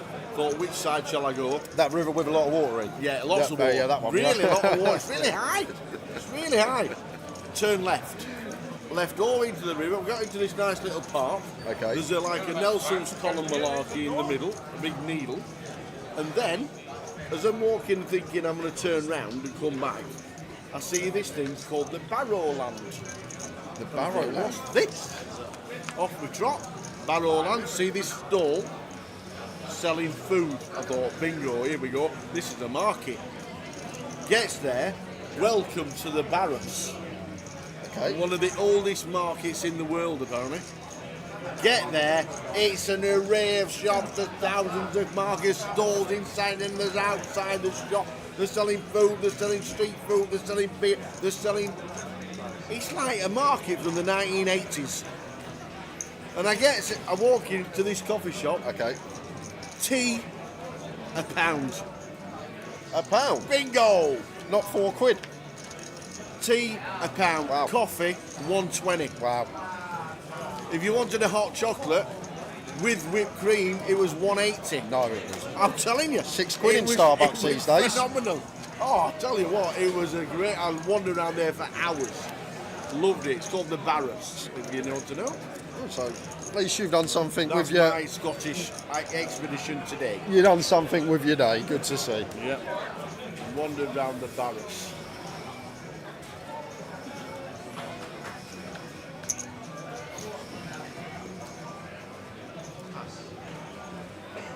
The UKPL Magico Braga is slightly different to the 888 Lives. The schedules, slightly smaller buy-ins, a few different events. It's not an identical schedule to this one here in Glasgow. Yeah. We can show you the schedule for Liverpool after this hand.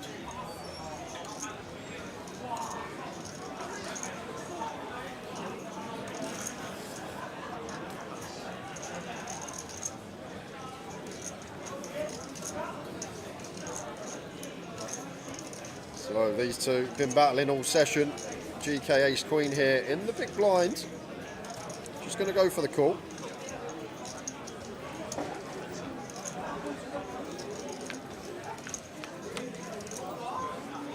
King I flop, King 3-6. Check, 9k call. Pretty clear one.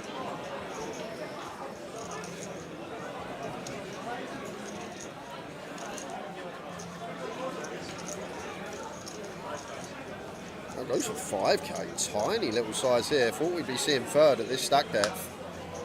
Two of clubs turn. So just north of 20% C-bet. I feel like it's Malgen here when we're this deep with GK. We need to go slightly bigger on the King 6-3. GK calling once with Ace Queen and may even strap in for another street here to have Ace Queen higher there. There's been some battling going on between these two. But Mao Zheng going to mix in a check back against the big blind range. Going to be some 4-5 in there for GK. We cannot have 4-5. He's going to defend all 16 combinations of this.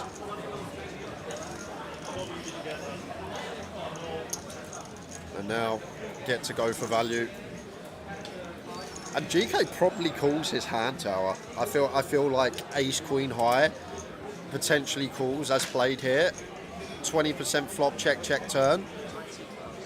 against this particular opponent that's going to open like A7 suited, Queen Jack, Jack 10, Jack 9, like there's all this stuff in here, so it wouldn't actually shock me if Ace Queen High heroed this spot. I feel like it would be fine. Obviously Malzhen actually having one of these King X value hands, but wouldn't surprise me if GK heroed this off here tower. There we go. Does call with the Ace Queen, sees the bad news. He said he thought he was calling, and he did. Did I buy any DVDs at the Barras? Paul McCall, no, I did not. Oh, what's on there? Oh, that's me pressing the wrong button. I wanted to show you that. I didn't even want to show you that one either. I wanted to show you that one, and it's not there. Not my fault. Not my fault. The UKPL schedule? Yeah, it's not there. No, but I actually did see stalls selling DVDs. DVDs? DVDs. No, I wanted the schedule. More like the 560 schedule, Monday to Sunday. So yes, I did. A DVD store. 20p you can buy DVDs for now. 20p. 20p? 20p. Tell you, this market was like going back to 1985. It was amazing. Wow. It was so good. They had so many good stalls. Really, really enjoyed it. Yes and no, Mr. Go. Yes and no. I don't do anything else other than this, but I play a fair amount when I'm not commentating, so... And Stato did not play the main event. He only played the high roller with Mitch Johnson, and they headed on back down south. King 10 for Shan opens in the hijack, raises to 10k.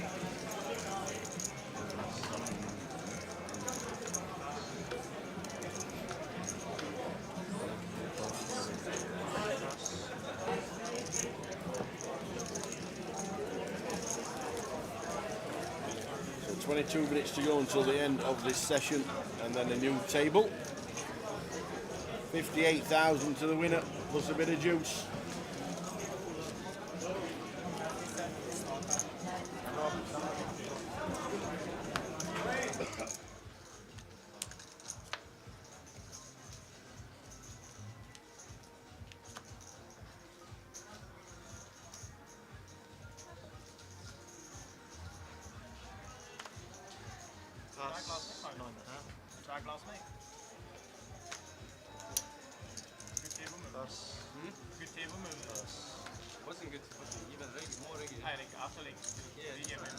Raise 11,000.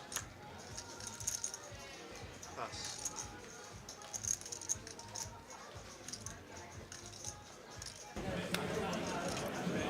Are we going to play the minute of the Irish Open, says Manistro? No, I'm working the lot, but Jay will probably play everything.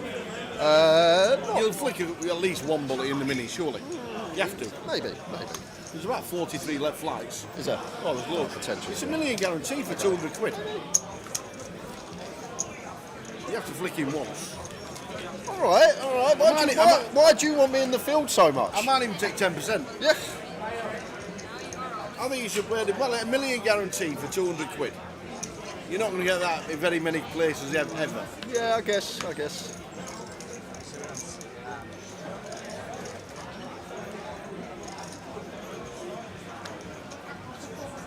But I'm working Manistro. I'm working the whole festival.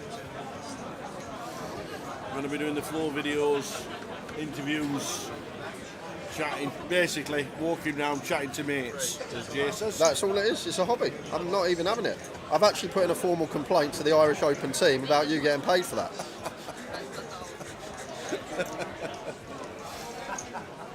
How do you get paid for the hobby? Exactly.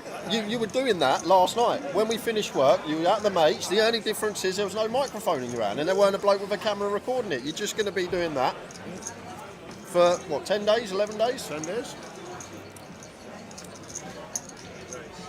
It's not a job. It's not a job. It is not a job.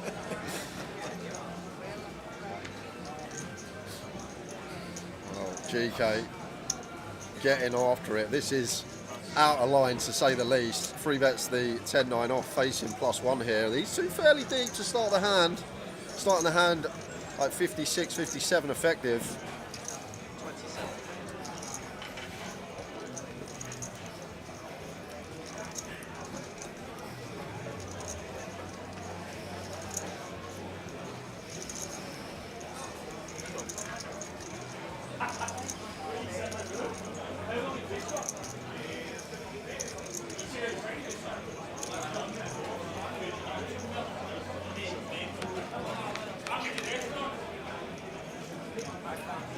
Jack high flop, Jack 6-3. The old Mickey Blacks have turned up. They always turn out. For Shan in seat number 7. And now GK potentially going to be barreling here. 10 high has to c-bet this board once we get here. Personally would have just folded the 10-9 off, not gone for free bet nor call pre-flop, but we are covering everyone and we are approaching the money now, so a lot of risk for the rest of our opponents. And here comes the c-bet. 28. 28 into 66. 40% are from GK. Shan always calling here tower. Want to keep hands like ace king, ace queen, ace 10, king queen. We want all these hands to stay in. They're drawing nigh on dead versus us. We get the money versus overpairs anyway on later streets. We get the money versus ace jack. We just don't want to lose the ace highs, the king highs that are going to be drawing less to 10% equity. He is going to lose his customer. Shan goes for the raise right off the bat here with the flop set. And now GK will just be getting out of here. The board's just so dry, tower. Like, think about GK's open free bet range. There's going to be so many ace highs that are drawing to less than 5% equity. There's going to be some king highs drawing to less than 5%. The overpairs have only got just north of 10% versus us. The ace jack is drawing dead to 2%. So just taking all those variables into account, how the range looks on an overall spectrum, flat just seems so good because we keep all these hands in that are drawing nigh on dead in terms of equity, and the times it comes an ace or a king on the turn, GK potentially turns top pair and we win a huge one. Shan Jiang making GK get out of the way. Last year's Mini was the biggest poker event ever held in Ireland with over 5,000 entries. I cashed in that, man of straw. I cashed in that, thank you very much. You always cash in the minis. Yeah. Min cash, Willie, that's me. Min cash. Min cash, Willie, that's me. Please start taking your seats.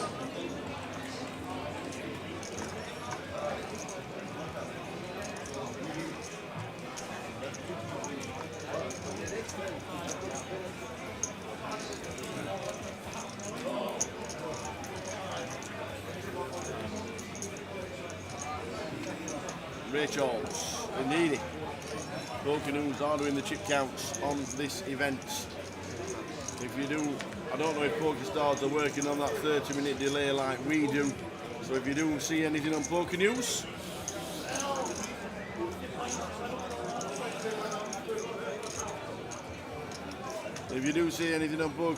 that obviously they're not working on that 30-minute delay, don't do any spoilers for us because I'm not sure if they are.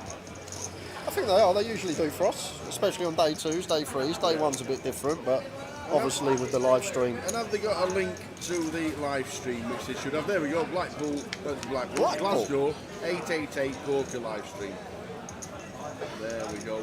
Click it on, and you get to watch the live stream. Love it.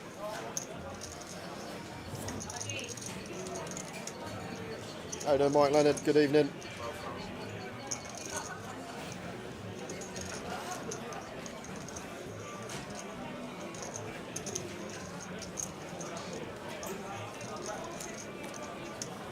This is the best song released last year.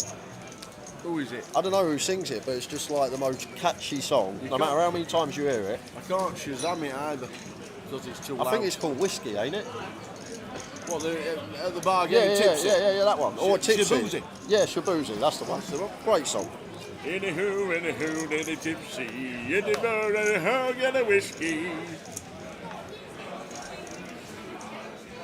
No way.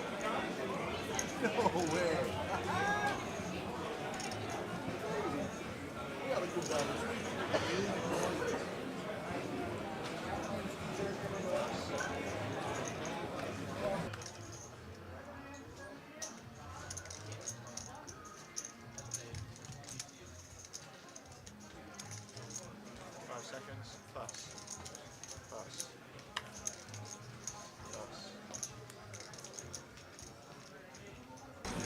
Yeah, that's it, the bar song.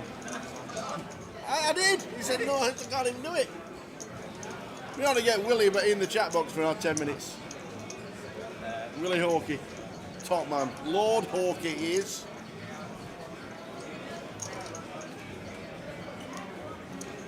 You think this is the best song last year, do you? Just one of those. Dave wants you to look up and give him a wave or something. Okay, you ready? So 3 seconds, right? Okay. Hang on. And one second deck. And 3, 2.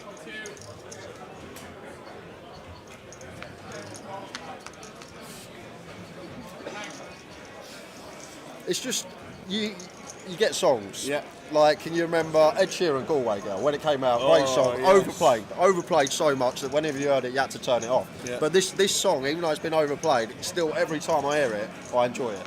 That's why I think it's just like usually something gets overplayed and you just turn it off when it comes on. But this one, I'm just really catchy. Did you see Ed Sheeran on St Patrick's Day? I didn't. Literally just turned up into a bar in Boston. Yeah. Jumped on stage and did a 30-minute set. Yeah. Just in the middle of Paddy's Day. Yeah. Just stuck it on. Passed me a guitar. First song, Galway Girl. Oh, of course, of course.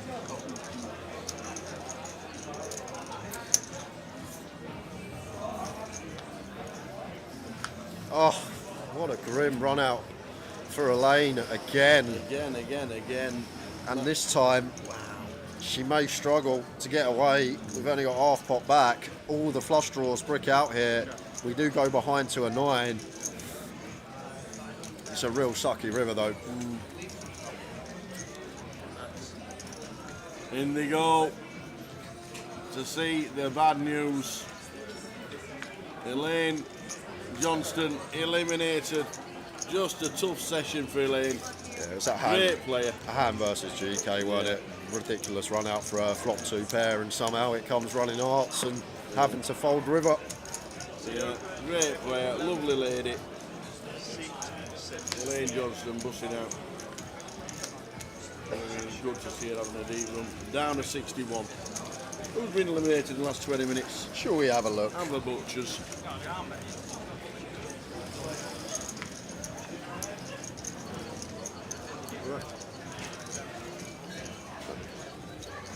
And we got some out of table action, guys. Here we go. Let's have a quick look at this with Steve Barnes in the hand. Yeah, so big old pot here, guys. The board reads A7-2-10 with 3 clubs out there, and Paul McCauley is all in for his last 180k, and Steve Barnes is in the tank.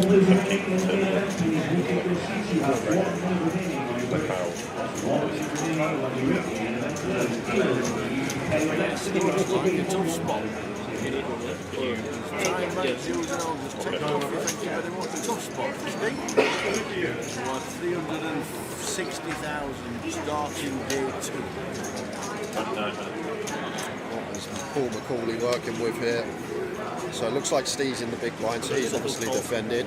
Paul's the opener, so we're going to have some of this ace-king, ace-queen type stuff. Maybe like a king-queen with a club as a bluff tower. Barnes has just said he's got ace-4.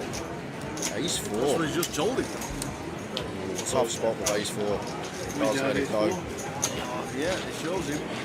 And it shows him jacks. Wow. Oh, Paul McCauley. Jacks, no clubs. Turns it into a bluff and gets the ace-x to fold. Paul McCauley with the move. Nod of approval from his table mate as well.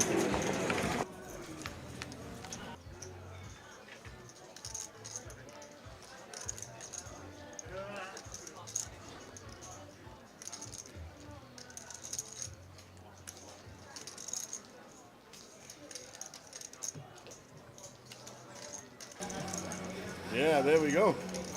He said to Paul, he folded it, he's got ace-4. He shows him the jacks. 3,000, 6,000, 6,000 big man. 366 dealers, please, the big deal. And next session, guys, we're going on break in 15 minutes. And when we return, it will be myself and Easty. Easty's coming in for a full session. He will be doing an hour with me and an hour with the tower.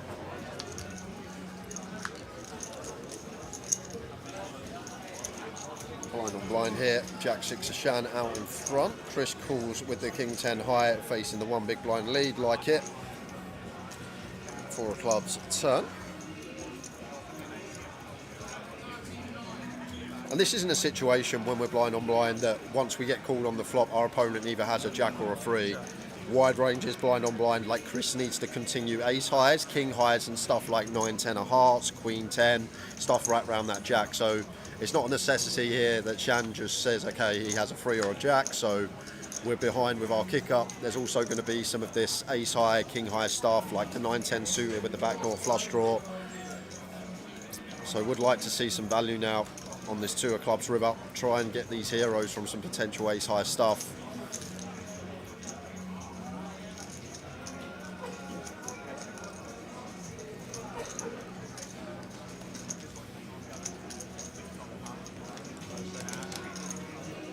Here comes the value.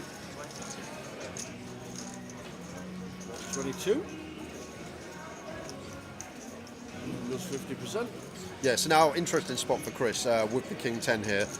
Well, he's going to call the King 10 high. Like, our opponent never has ace highs. They never have better king highs. These just want a showdown. So it is a situation that Shan either has a jack or he's bluffing. A 3 would just continue betting turn. So basically saying he has one of these jack X, check turn, gets his value on the river. Chris, non-believer with the King 10 high. 7 minutes to go until the end of the session. We're on 59, 9 spots off the dosh. Money will be in next session for sure. So, recent bust outs. We have lost Stefan Lazar, David Doherty, Elaine Johnston we just saw, Shai Dong, Callum Reed, Abel we saw, Craig Conway, Chris Emery, David Algara, Colin Gillen's here? I haven't seen Colin Gillen all week. I didn't see Colin either. No. Played the turbos today, did he? There we go. So they are the latest casualties, guys, from the field. Missed him.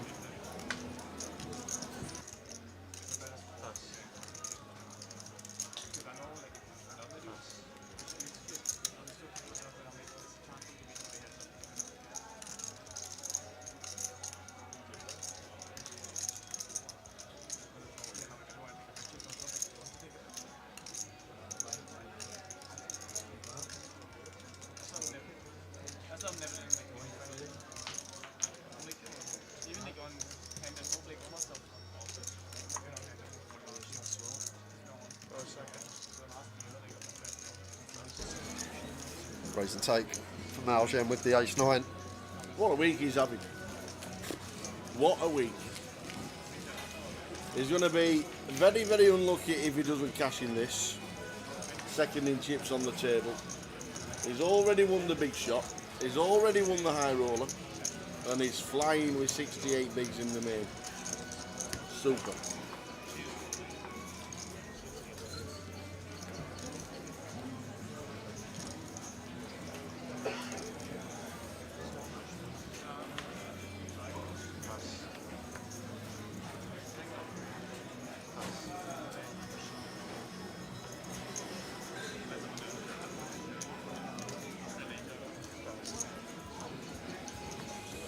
Pocket sixes for Marius here. Should see an open in the hijack.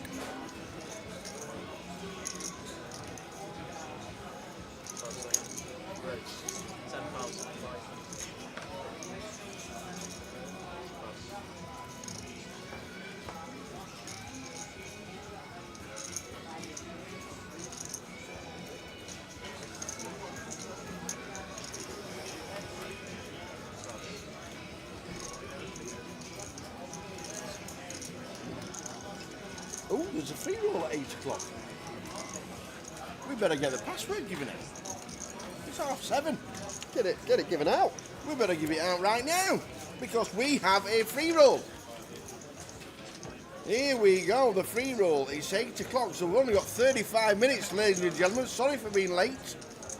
But the password for the 888 free roll at 8 o'clock GMT, which is 35 minutes time, is day 2 on 888. Day 2 on 888. There we go. Get yourself in, Cat. You sat at the bar, bought yourself a bottle of red, sat there, one glass, full bottle. Day 2 on 888. There we go. Get yourselves in, ladies and gentlemen. Sorry we're a little bit late, but 35 minutes to get in, and we'll mention it for the 40 minutes of late reg at the start of the next session, because we come back at 7:45 with the Easting. Any check raises here from Vivi Tower? Really nice combo to choose, blocking like the Queen Jack, Jack 10, then with a gut shot and the backdoor club draw. Really nice one to potentially go for a check raise with, and she's going to find it. Love this from Vivi. Snap fold from the sixes, very well played. Very nice choice of combo there. These are the ones we like at this stack depth. The gutted backdoor flush draw overcard type stuff. Very nice find. After the break, you will be returning to table 17 for me, please. Table 17 is at the back of the So, there's Simon just telling everybody that the moving tables at the break in 3 minutes' time. 9 spots off the money. The password for the 888 free roll is day 2 on 888, and I would always use uppercase. John Conlin, how are we doing, John? Watching on Facebook? The only thing you can't do on Facebook and on 88 on Global Poker on YouTube is win the tokens, because we have 888 YouTube and 888 Twitch, where the tokens will be given away with plenty of keywords.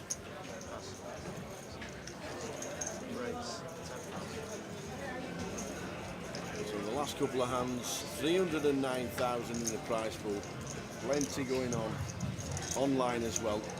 But the free roll password has been given out. Day 2 on 888. Get yourself in. Well, Chris, with the ace king here, only got 4 big blinds, close to the money. Got to put it in. Exploit master, the player can use their full 30 seconds. We're on a shot clock, so you're entitled to use the full 30 seconds if you want. It's there. You can take your 30 seconds. It's all about making money this game, and when you're a short stack heading towards the money, time is your friend.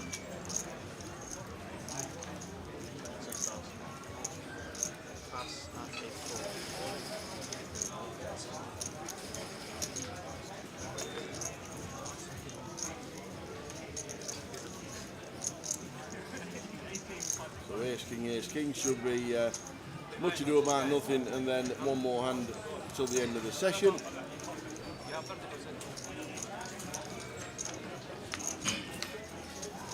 I will tell you the rule change if there isn't a spade on the turn, Exploit Master.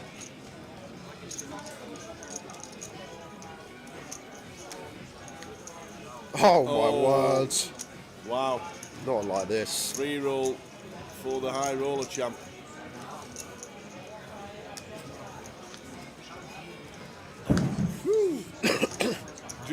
So what I think you're thinking about, Exploit Master, is the assumed all-in rule that's come into place this year. Yeah. And what that is when you put in a certain, like most of your stack, and you leave yourself one chip behind the line, yeah. You can't sit there and tank or burn your time banks, 30 seconds. Once you put most of your chips in and you leave yourself a couple of chips back, you are assumed all-in. So a TD will then come over, they'll say you've got the rest of the shot clock to make your decision, otherwise you fold. You can't use any more time banks, so the player then just has to call. That's the rule I think you're getting confused with.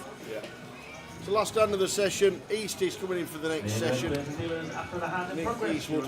What are you going to do with your hour? Where are you going to go? I'm going to have a little bit of supper. A little bit of supper. Late tea, early supper. That will be me. And then we'll swap over. And you could do the same. So everybody's leaving who's not in a hand on their 15-minute break. The break clock is on. Vivi with 10-8 on the button. You're going to open. GKL call.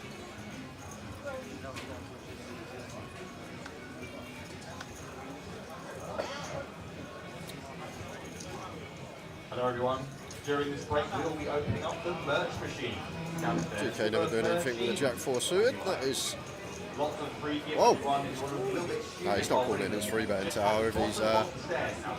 If he's continuing, it has to be in the form of a free bet. And now Vivi with a 10-8 off. Just going to have to get out of there. Tiny size though from GK. Like, our free bet size here wants to be at least 45k. When we start 60 effective with Vivi, button versus small, like 45k minimum is where the size wants to be, whether it be a bluff or value, but goes for this tiny sizing, still does the trick against 10-8 off. Does indeed. We are on a 20-minute break. 15. 20. Unless you had 5. I got told in the group chat that it's a 20-minute break. They might add 5 minutes. They might add 5 minutes. I'll tell you what, we'll come back at 1:45. If we're not here, come back at 22. At 5:2. At 10:2. At 22, I can't even. We'll see you soon. We'll see you soon, either way. You made $5 per game. Now to find out your return on investment, or ROI, divide that profit per game by your average buy-in. $5 divided by 10 equals 50%. So in this case, you would have a 50% ROI. Understanding your win rate and ROI is crucial for evaluating your long-term success. As you can see, learning and applying these simple math calculations can not only increase your edge, but also help you get a better understanding of your overall game. What other poker math calculations do you want to learn? Let me know in the comments below. Do you get frustrated trying to play against super aggressive players? What if I told you there are ways to exploit them? I'm Vivian Saliba, and in this video I'm going to share 5 tips to help you to play against overly aggressive players. Don't fight fire with fire. If someone is betting weaker hands more than they should, if they're bluffing more often than they normally should in certain spots, you shouldn't get out of line yourself and start making super aggressive plays. Instead, it is better to play tighter and wait for the right moment to engage in a pot together. Slow playing your strong holdings is the best way to win chips against a bully at the tables.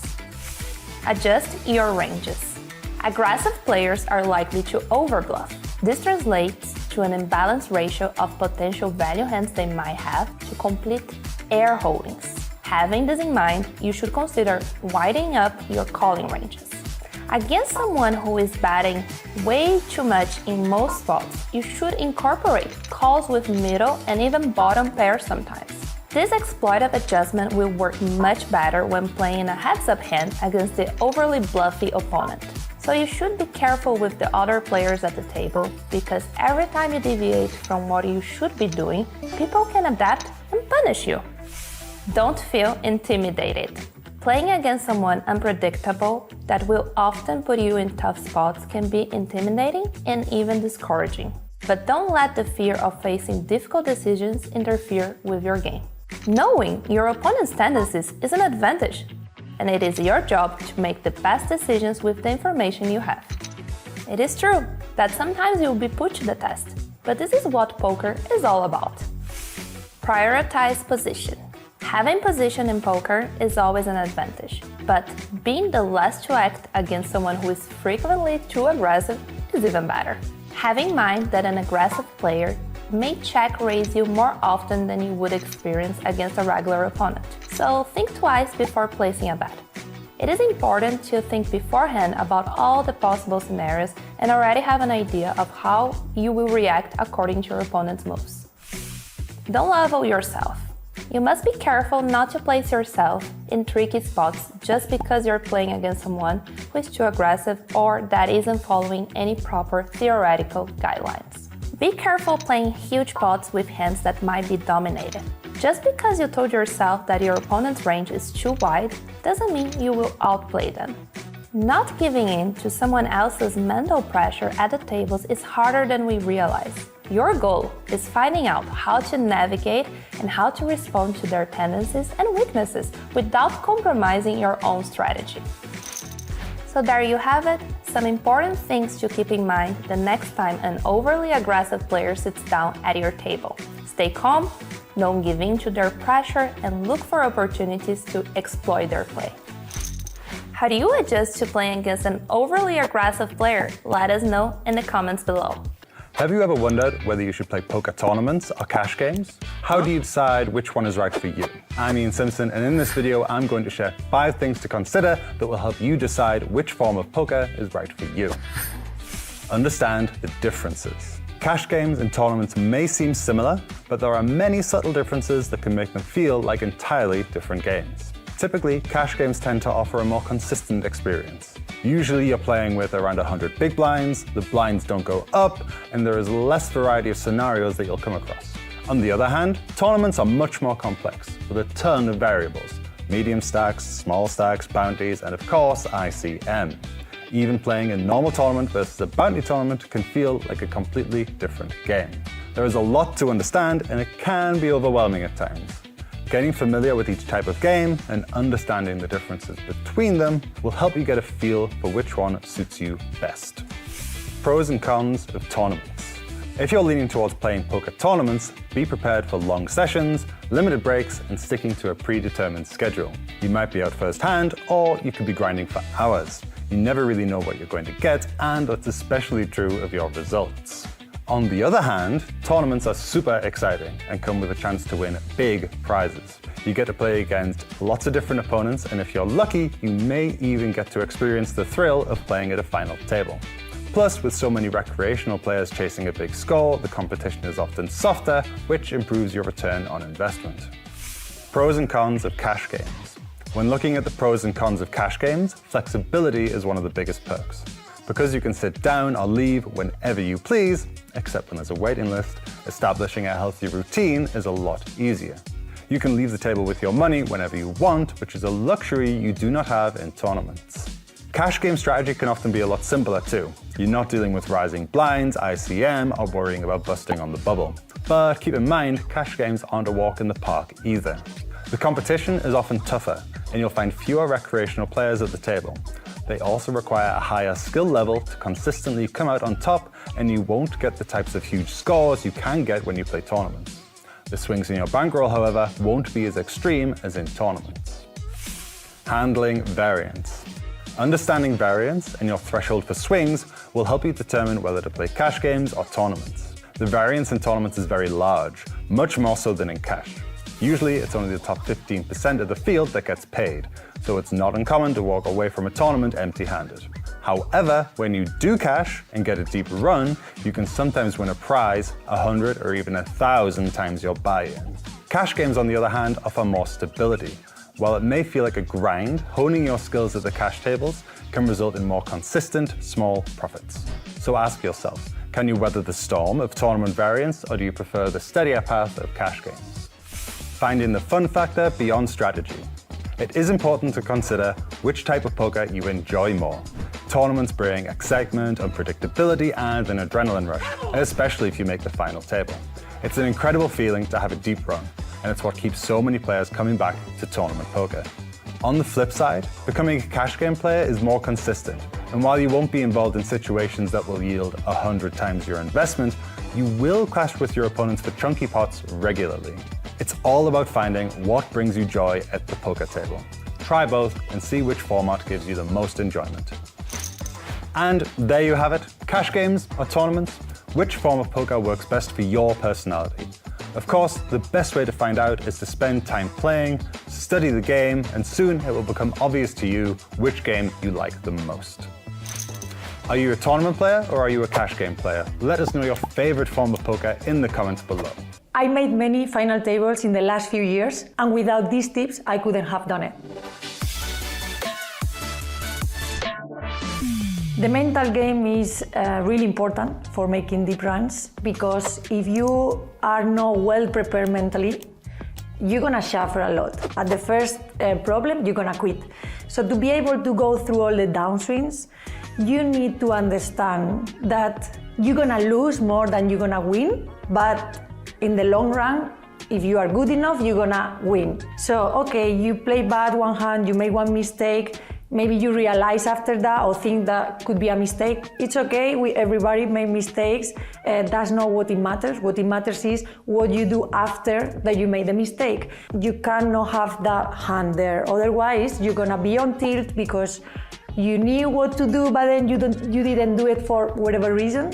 And then you're gonna become angry and upset at the same time. And then you're gonna be making wrong decisions, one follow to the other. So it's very important to be prepared and knowing that we all make mistakes.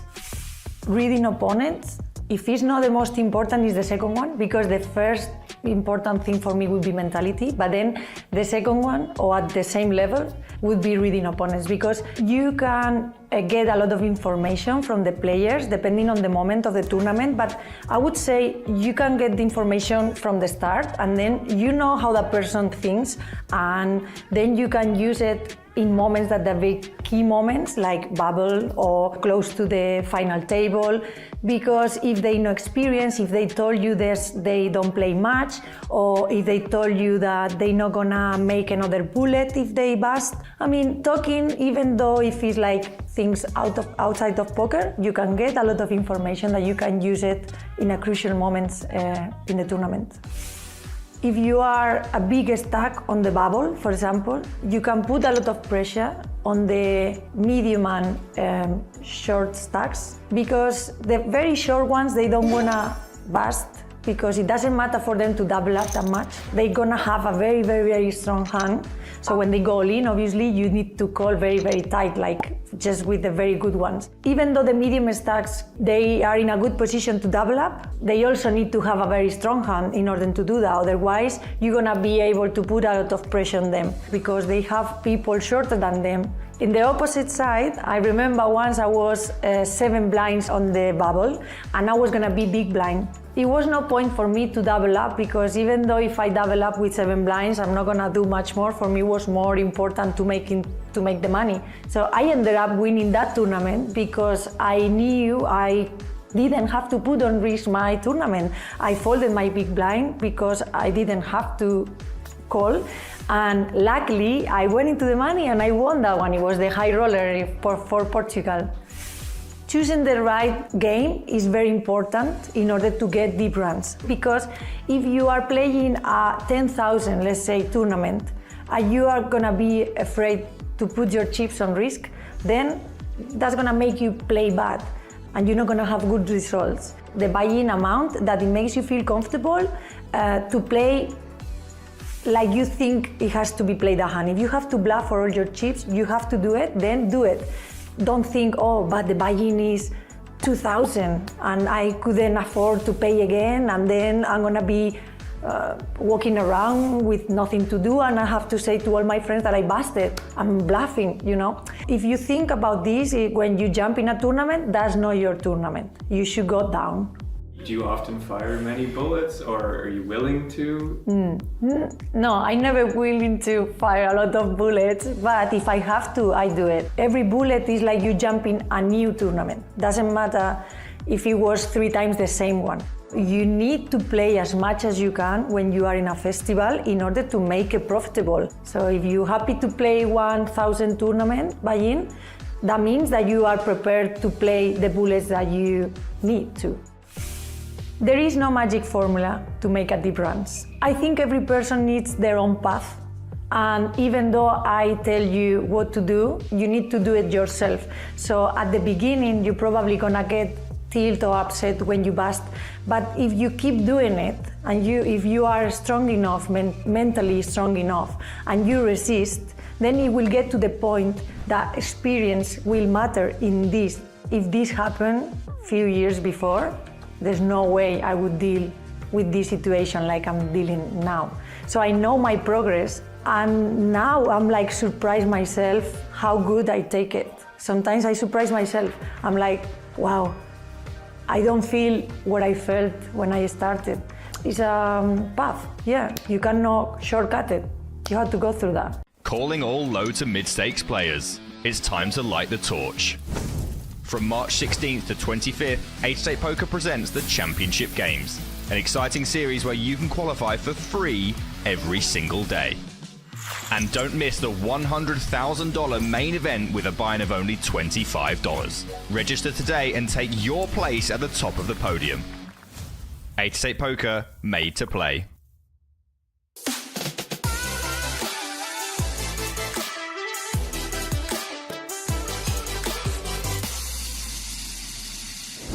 Hey guys, I'm Ian Simpson, and today I am super excited to announce that 888 Poker will now have a HUD or heads-up display built into our software.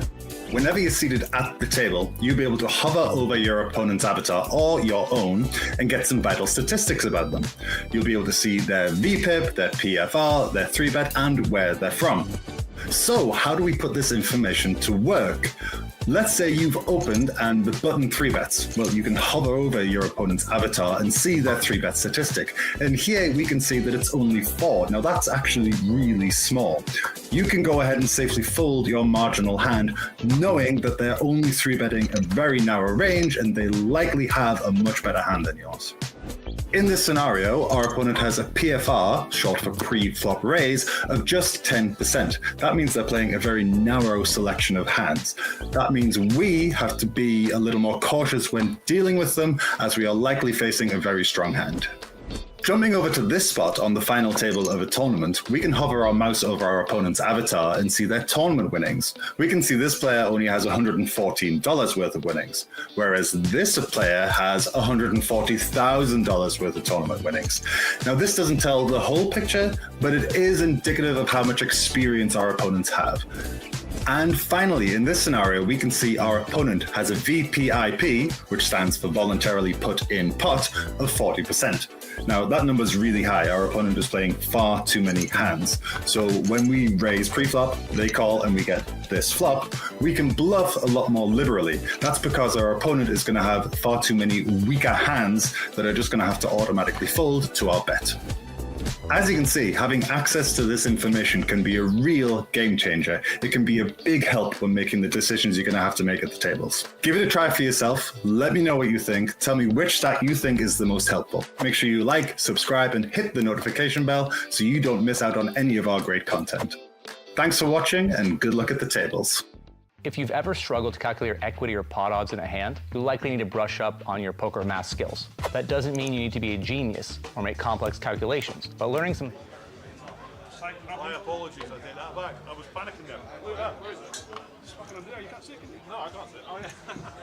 I look at them and go, just like sort of shadow. A 5k chip, you're maybe worried. 100k? Come on. I've been waiting for your special, mate. And that's with glasses on.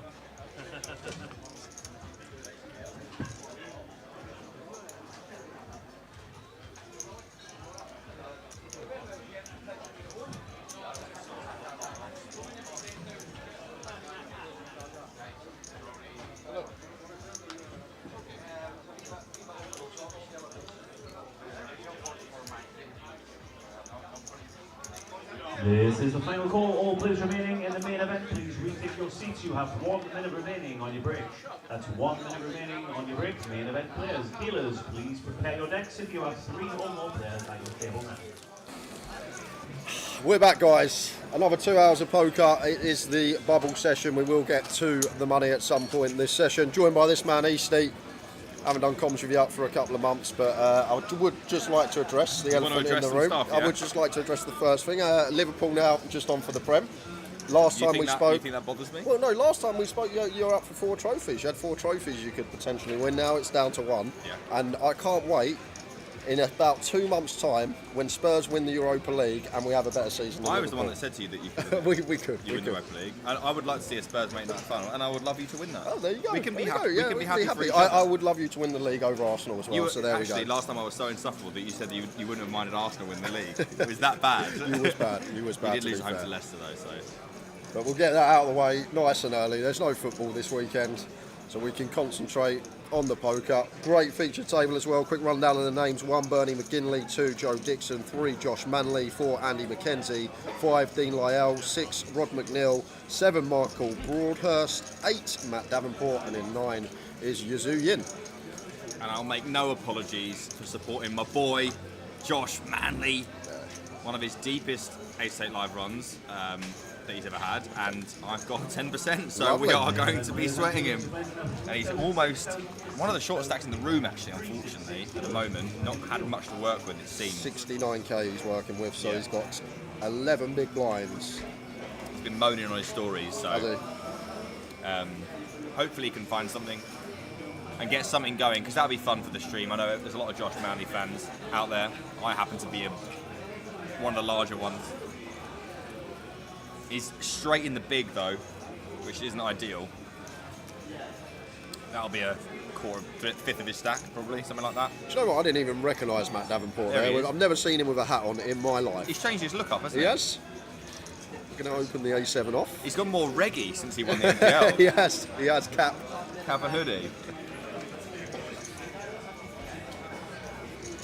Stick to the booth, EC, playing poker, 8 for you. Didn't you do like 3 bullets in the Satis or something? Who's that? Gary Stokes. Okay. I actually, it's funny because I played I played quite well, and I actually won 2 flips. But you want to flip against Jack Arcastle. I want to, yeah, but apparently that's not very difficult anymore. 2 years ago, no one could win a flip against him. Yeah. To be fair, maybe you're now on that turn and you're going towards that run good, and you start winning flips left, right, centre. I think I made mistakes after that. It's really annoying. Yeah, Josh here, 10-7 suited in the big, got a defender. Yeah, and obviously Josh is struggling for chips, but very, very competent on this stack depth. He's played a lot of tournaments, this guy, online, probably more than most around here. Obviously not the most live experience, but he's getting there. Not the best flop. Not going to be able to do anything but check fold here, unfortunately.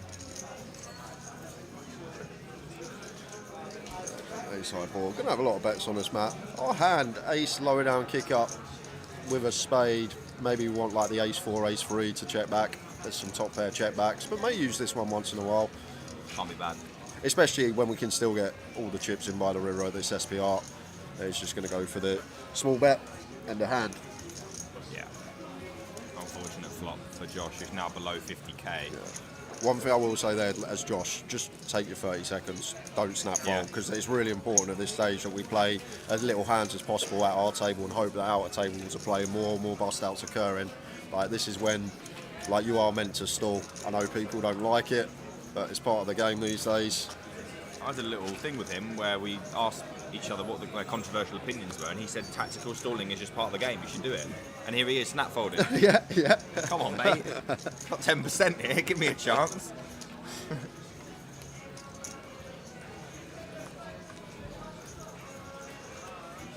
I quite like it here, to be honest. I've never been here before. It is a a great lovely casino. tournament and lovely casino. Good numbers as well. Unbelievable numbers. I was like a bit sceptic coming here, first time ever. Not many people I thought would be travelling to Glasgow, but so many people have turned up. We've got people from the south, people from Ireland come over, people from the Midlands are here. Is it a normal re-entry ratio? Because it seems high. I didn't even see how many re-entries. Like 120 re-entries or something.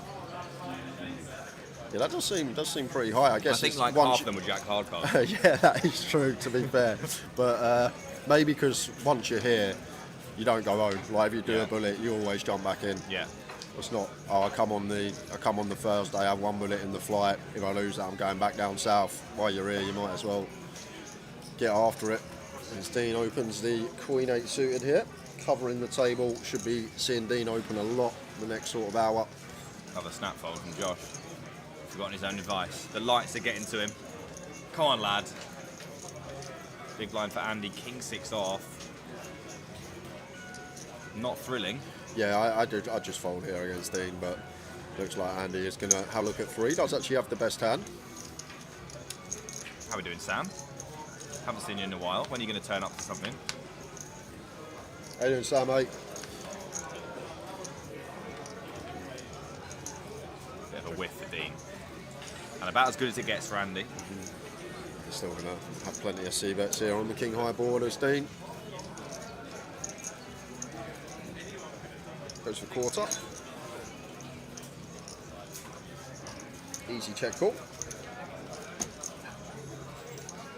Yeah. It's a good another good card for Andy. He picks up a straight draw now, and Dean is in whiff land. I don't really think we can do anything with this. He should just wave the white flag here. At least need an overcard to the king. Gut shot, something along that lines. We need that equity. You don't want to be drawing dead against some King X, putting chips in the middle. So expect the white flag wave always here. There is the check. Nothing to be said for being like 7 off money. However, we may have an avenue to win this one now. I mean, but Andy's river straight. There's no angle here, lad. But he's going to bet. This is what I mean. He's going to bet when check 2. Love this from Andy, by the way. Really good awareness that Dean is going to have a lot of ace-X, and when he doesn't, he has to bluff at it. So, really nice check from Andy McKenzie. And not raising. Not going for the river raise. And Dean just mucks his hand face down. Doesn't even want to show that he's opened the Queen 8 from under the gun. He knows he can't be beating anything, so flick it in the muck. And on to the next, down to 7.7, Josh Manley, our hero. Interesting table here. We've got, obviously, Matt Davenport, extraordinaire of tournaments. Yazoo is very good as well. Yeah. He's been on some heat the last sort of 12 months. Had a WSOP final table, actually, last year as well, the Yazoo. I know someone else had one of those, didn't you? Oh, yeah, I had one. I might have had one. Might have had a little fifth. Sneak that in there.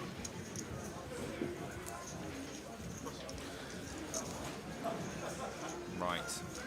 We are all rooting for Josh to pick something up to get himself going, because I would love to be here for a couple hours and watch him battle, because he's very, very solid. And I do have 10%.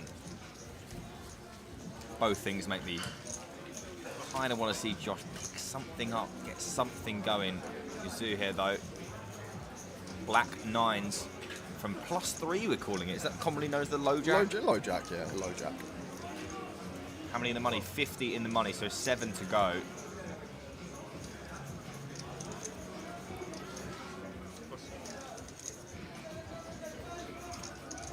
We are not in Madrid, Messiah Poker. We are in Glasgow, Scotland. Yeah. Lovely it is as well. No worries, Happy Ray.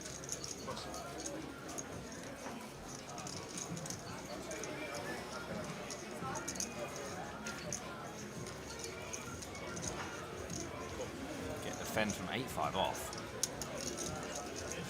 Any need for that? No, I think Andy's folded small. There you go. Sorry. It's Dean that's defended. We're just waiting for the graphic to catch up. Queen 6 of hearts with Dean. Well, that is fine. That is a horrendous slot for Yazoo. It is. Probably still see bet. Yeah, it's going to be a board that we're going to have heavy c-bets on. Obviously, the ace, queen, jack. Although, like, if we are going to choose pairs to bet, it's so much better to bet like the 3s, 4s, because we fold out 5, 6s, 7s, so on. Like with 9s here, we don't really fold out better. So yeah, it does go for the check back. Can understand it. Like so much better to bet the 4s, 5s, folding out 6, 7s, 8s of our opponent's range. Interesting turners, obviously now Dean with trips, but still not delighted. And Yazoo now picks up that backdoor flush draw, a little bit of hope. Probably going to see another check here. Yeah, especially once it's ace, queen, jack of spades on the board. Like we get stripped of so many flushes here when we open from low jack. Like we have king 10 of spades, 10, 9 of spades maybe, 2 or 3 combos, that's it easy. And then Dean obviously in the big blind's got relentless combos of flushes, defends any 2 suited cards. So I like the check back again from Yazoo. We're going to have a river decision here with the 9s. Some sort of small bet at least. Well, it looks like it's going to be a little bit bigger. That's over pot, that is. So clearly decided that he can't really have many better hands than this and be better off this often. Like it's going to be the best hand pretty much all the time, obviously, when Yazoo checks back twice. Now, obviously, when you do defend the big blind, you are going to have a lot of bugs. You might have a lot of 8 highs. What do you do with them on the river? If you choose too many of them, it can end up being overdone. I think it's better to bluff something like a king here. We don't really want to have an 8 or a 9 in our hand, I don't think, Nick, because we want to unblock the 8s, 9s, 7 stuff that we are trying to target to fold with our bluffs, I think. We certainly do, but when you do get to the river and you've got 8 high, it's so tempting to try to just buy it. So I wondered whether we might see a little light look up there, but a very reasonably played hand by both. One of the best in the business in the chat as well. Bowie Effect, Andy Wilson, welcome, sir.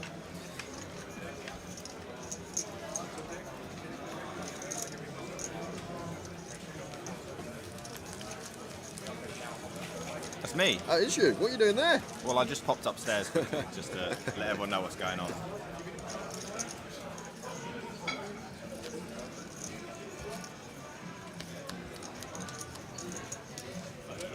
Pokemel would like you to try on Tower's hat. Yeah, you want to put it on? This one? Yeah. Is this it? Yeah, it's a wee Jimmy hat. This one? Yeah. This way round? No, other way round. That's your air. Yeah, there you go. That's the back of it. There we are. There he is. Is that doing it for you? Wee Jimmy hat for Easter. Tower actually wore it all of yesterday. He didn't take it off. The whole day? I'm already uncomfortable. Yeah, he literally did not take it off all day. He just decided to wear the thing all day long. But there you are, Mel. Mel brought those in for us, along with about 20 pies, which are all gone now. Pies? Yeah, just like they do lovely pies up here, like mac and cheese pies, doner meat pies. Oh, that sounds lovely. Yeah, it's so good. Shame we didn't get to eat any, really. Ace 7 for Matt. How you doing, Lewis? Oh, Josh. Oh, the best hand in the game. Here we go. God, it's horrible. 6 off money. 7.5. Matt made call as well. And we're going to just have to fade a free out up. Come on, Josh. I mean, I do like Matt, but we need to borrow some chips, Matt. You'll get them back later. He can't fold the best hand in the game. He won't be folded. Another A7 off from Matt, just applying pressure around this time. Obviously, it's a bit maybe loose from gun. Dean's in the small, so I think he's actually fine. Matt's second in chips right at the table. Dean's in the small. He's not really going to get out of line facing the gun open from second in chips. So I think this is actually fine, this close to the money. The fact that Dean's specifically in the small blind helps a lot. Means we get to open slightly wide up. Do you think this is bottom for Josh? Yes. I actually think it is, because we with sixes through deuces we just fold because we have perceived no fold equity. Oh, we're folding now. He's going to let the ace go. The pressure of the bubble. Understandable. Probably just wants one more pip, I guess. Yeah, he definitely goes with nines. I'd personally go with eights against Matt specifically. If it was like an opponent that's been super snug, then potentially go for the hero laydown. But chooses to get away with that one. As Josh, tough old spot. Maybe prefers to have like 10 bigs there. Thinks that we get fold equity there, and Matt can potentially just raise fold. Yeah, he knows he's going to be running it. Exactly, so that's the problem. Like he needs more equity than what he thinks he probably has in that spot. Yeah, so probably nines we're looking at. He knows, well, obviously, you could paint on his face. He could tell it was very, very close for him. And he'll know, obviously, because he's very, very good at that stuff. He's super dialed into those things. So it's a shame that we won't get. Obviously, it would have been a good spot for, if he gets it in there, Matt has to call. We hold, pretty much locking that money up if you play it right.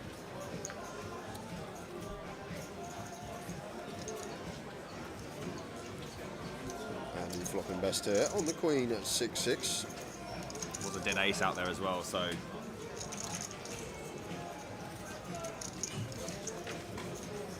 Check, check. As we know, Matt never makes a bad decision, so seems to just play like he knows what's in their hand. The main event players and dealers after the hand in progress, please pause the deal.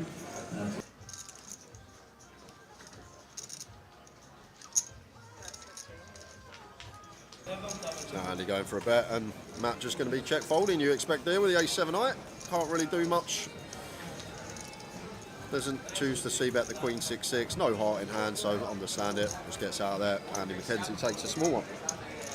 Yeah, like chunks of queen X on the button there as well. So little check back to control things and then take it away on the turn. Josh, potential missed opportunity. Still, you can tell he's still thinking about that. So close. The problem is, like, in terms of chips, it's like fist pump jam. But when we're at like this part of the tournament, like you talk about risk premium and ICM at final tables, but at this part of the tournament, when you're that shallow and you're this close to getting in the money, your risk premium is huge. So like now we do need to go tighter. But I still feel like eights maybe just got to get in against Matt. It's a real sucky one. Like if he folded 7-6s, I'm like, yeah, probably get out of the way. But I feel like eights might just be the line. Like, he definitely goes with 9s, right, Nick? Yeah, I mean, I would imagine so. There's just too much, like, especially when you think that Matt's opening like a lot of ace-x offsuit. If you give him all their ace-8 off as well, that's quite a few more combos that you're going to be significantly ahead of. So, yeah, I think probably 9s. I don't imagine we can fold that. Maybe ace-jack suited. I mean, what do I know? What do you know? Do you know? I don't know.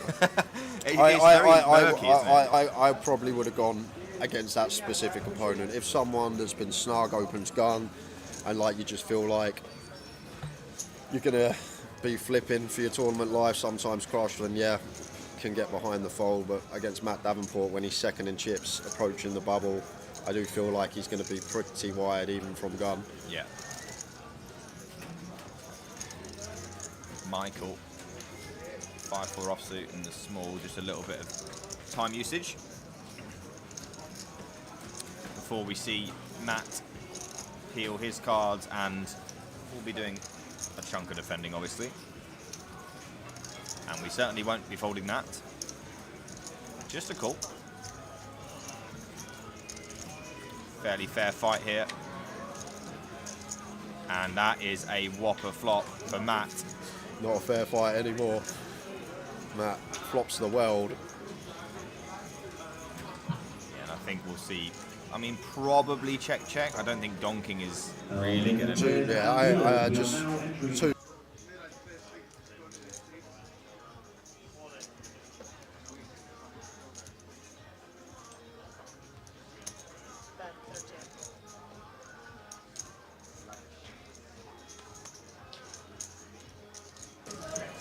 So he does go for donk.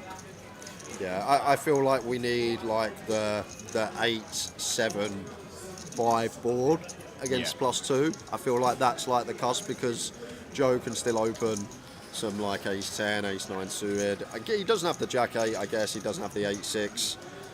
Doesn't have all the 2-pair combos like we do. Yeah, we've also got a lot of other stuff, haven't we? So of course. we probably need to be careful there.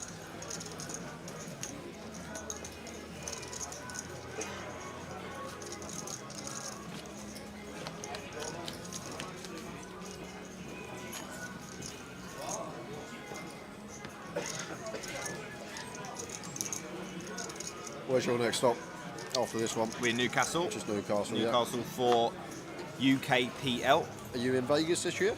I don't know yet. Okay. I'd obviously love to be. We'll see what happens. But certainly we'll be in Edinburgh, certainly Liverpool, certainly Reading.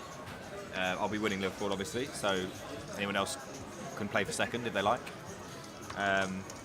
Yeah, Barcelona and the mystery destination at the end of the year. Is there a mystery There is destination? a mystery destination at the end of the year for the last 8-8 Live of the year. And obviously we'll be back at the Vic. Yep. It's like super casino it's turned into. It's going to look immaculate when it's we all are finished. looking forward to being there for sure. Been a few years now since we've been. It'll be 2 years. Obviously missed last year through the renovations. So very excited to get there. Yeah, you can still register for the free roll. It started at 8 o'clock. We've given out the password already. Excited for the food there as well. Oh, the food on that road outside the Vic. So good. Cafe Helen is Cafe the go-to. Helen. Edinburgh will be June 20th, around then. Yep, exactly then. I'm actually not in Edinburgh this year. I will be at the WSOP. Sam Orledge is going to be covering that one with the tower. Pocket 7 to Andy, opens hijack, makes it 12k. Yazoo, 6-4 of clubs in the big. Do expect him to flick in a big blind extra in C3.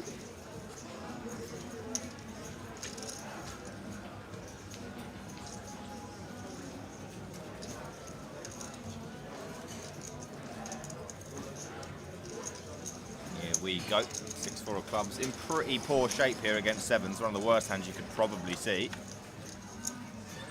And that is not really all that helpful. A bit of backdoor hope, but covered by Andy's sevens, who will probably see bet. Yeah, King 8 deuce, just one that going to relentlessly see bet. And so much better to bet like our 7s, 6s here, 9s than it is queens and jacks, just stuff that needs more protection. Yazoo getting his tank on, as he should be, just using that full 30. Probably knows he's always check folding. Yeah, nothing to be done here, especially at this juncture. Although we know that some fruity check raise would probably work. And I don't imagine it's beyond him. It's probably not, but I guess on this one we're going to choose like the ace 3 of clubs, ace 4 of clubs, stuff like that to use. Ace 4 off with the ace of hearts. Okay, well, Yazoo is super dead here. I wonder whether he has already decided this one's not for him. It's good for him that it's gone check flop. He can take another 30 seconds now and at least a minute, because 30 seconds now, Andy will bet he'll use another 30 seconds. No. No! No, no. Yeah, this is wild. It's going to work if he fires two streets, but... Yeah, it won't work now, probably. We need a heart. We need some sort of equity. Well, I can imagine that Yazoo thinks this will be quite ace-high heavy, this range. Therefore, he doesn't. I don't think this will be one and done. He can't expect Andy to fold that much. I don't think. Now he's probably gonna have to bluff. But it's not really the best card, is it? Because like Andy McKenzie checks back all this like ace jack, ace 10 with a heart, and then Lee's hands call the turn. So it's like we kind of need to bluff our hand. But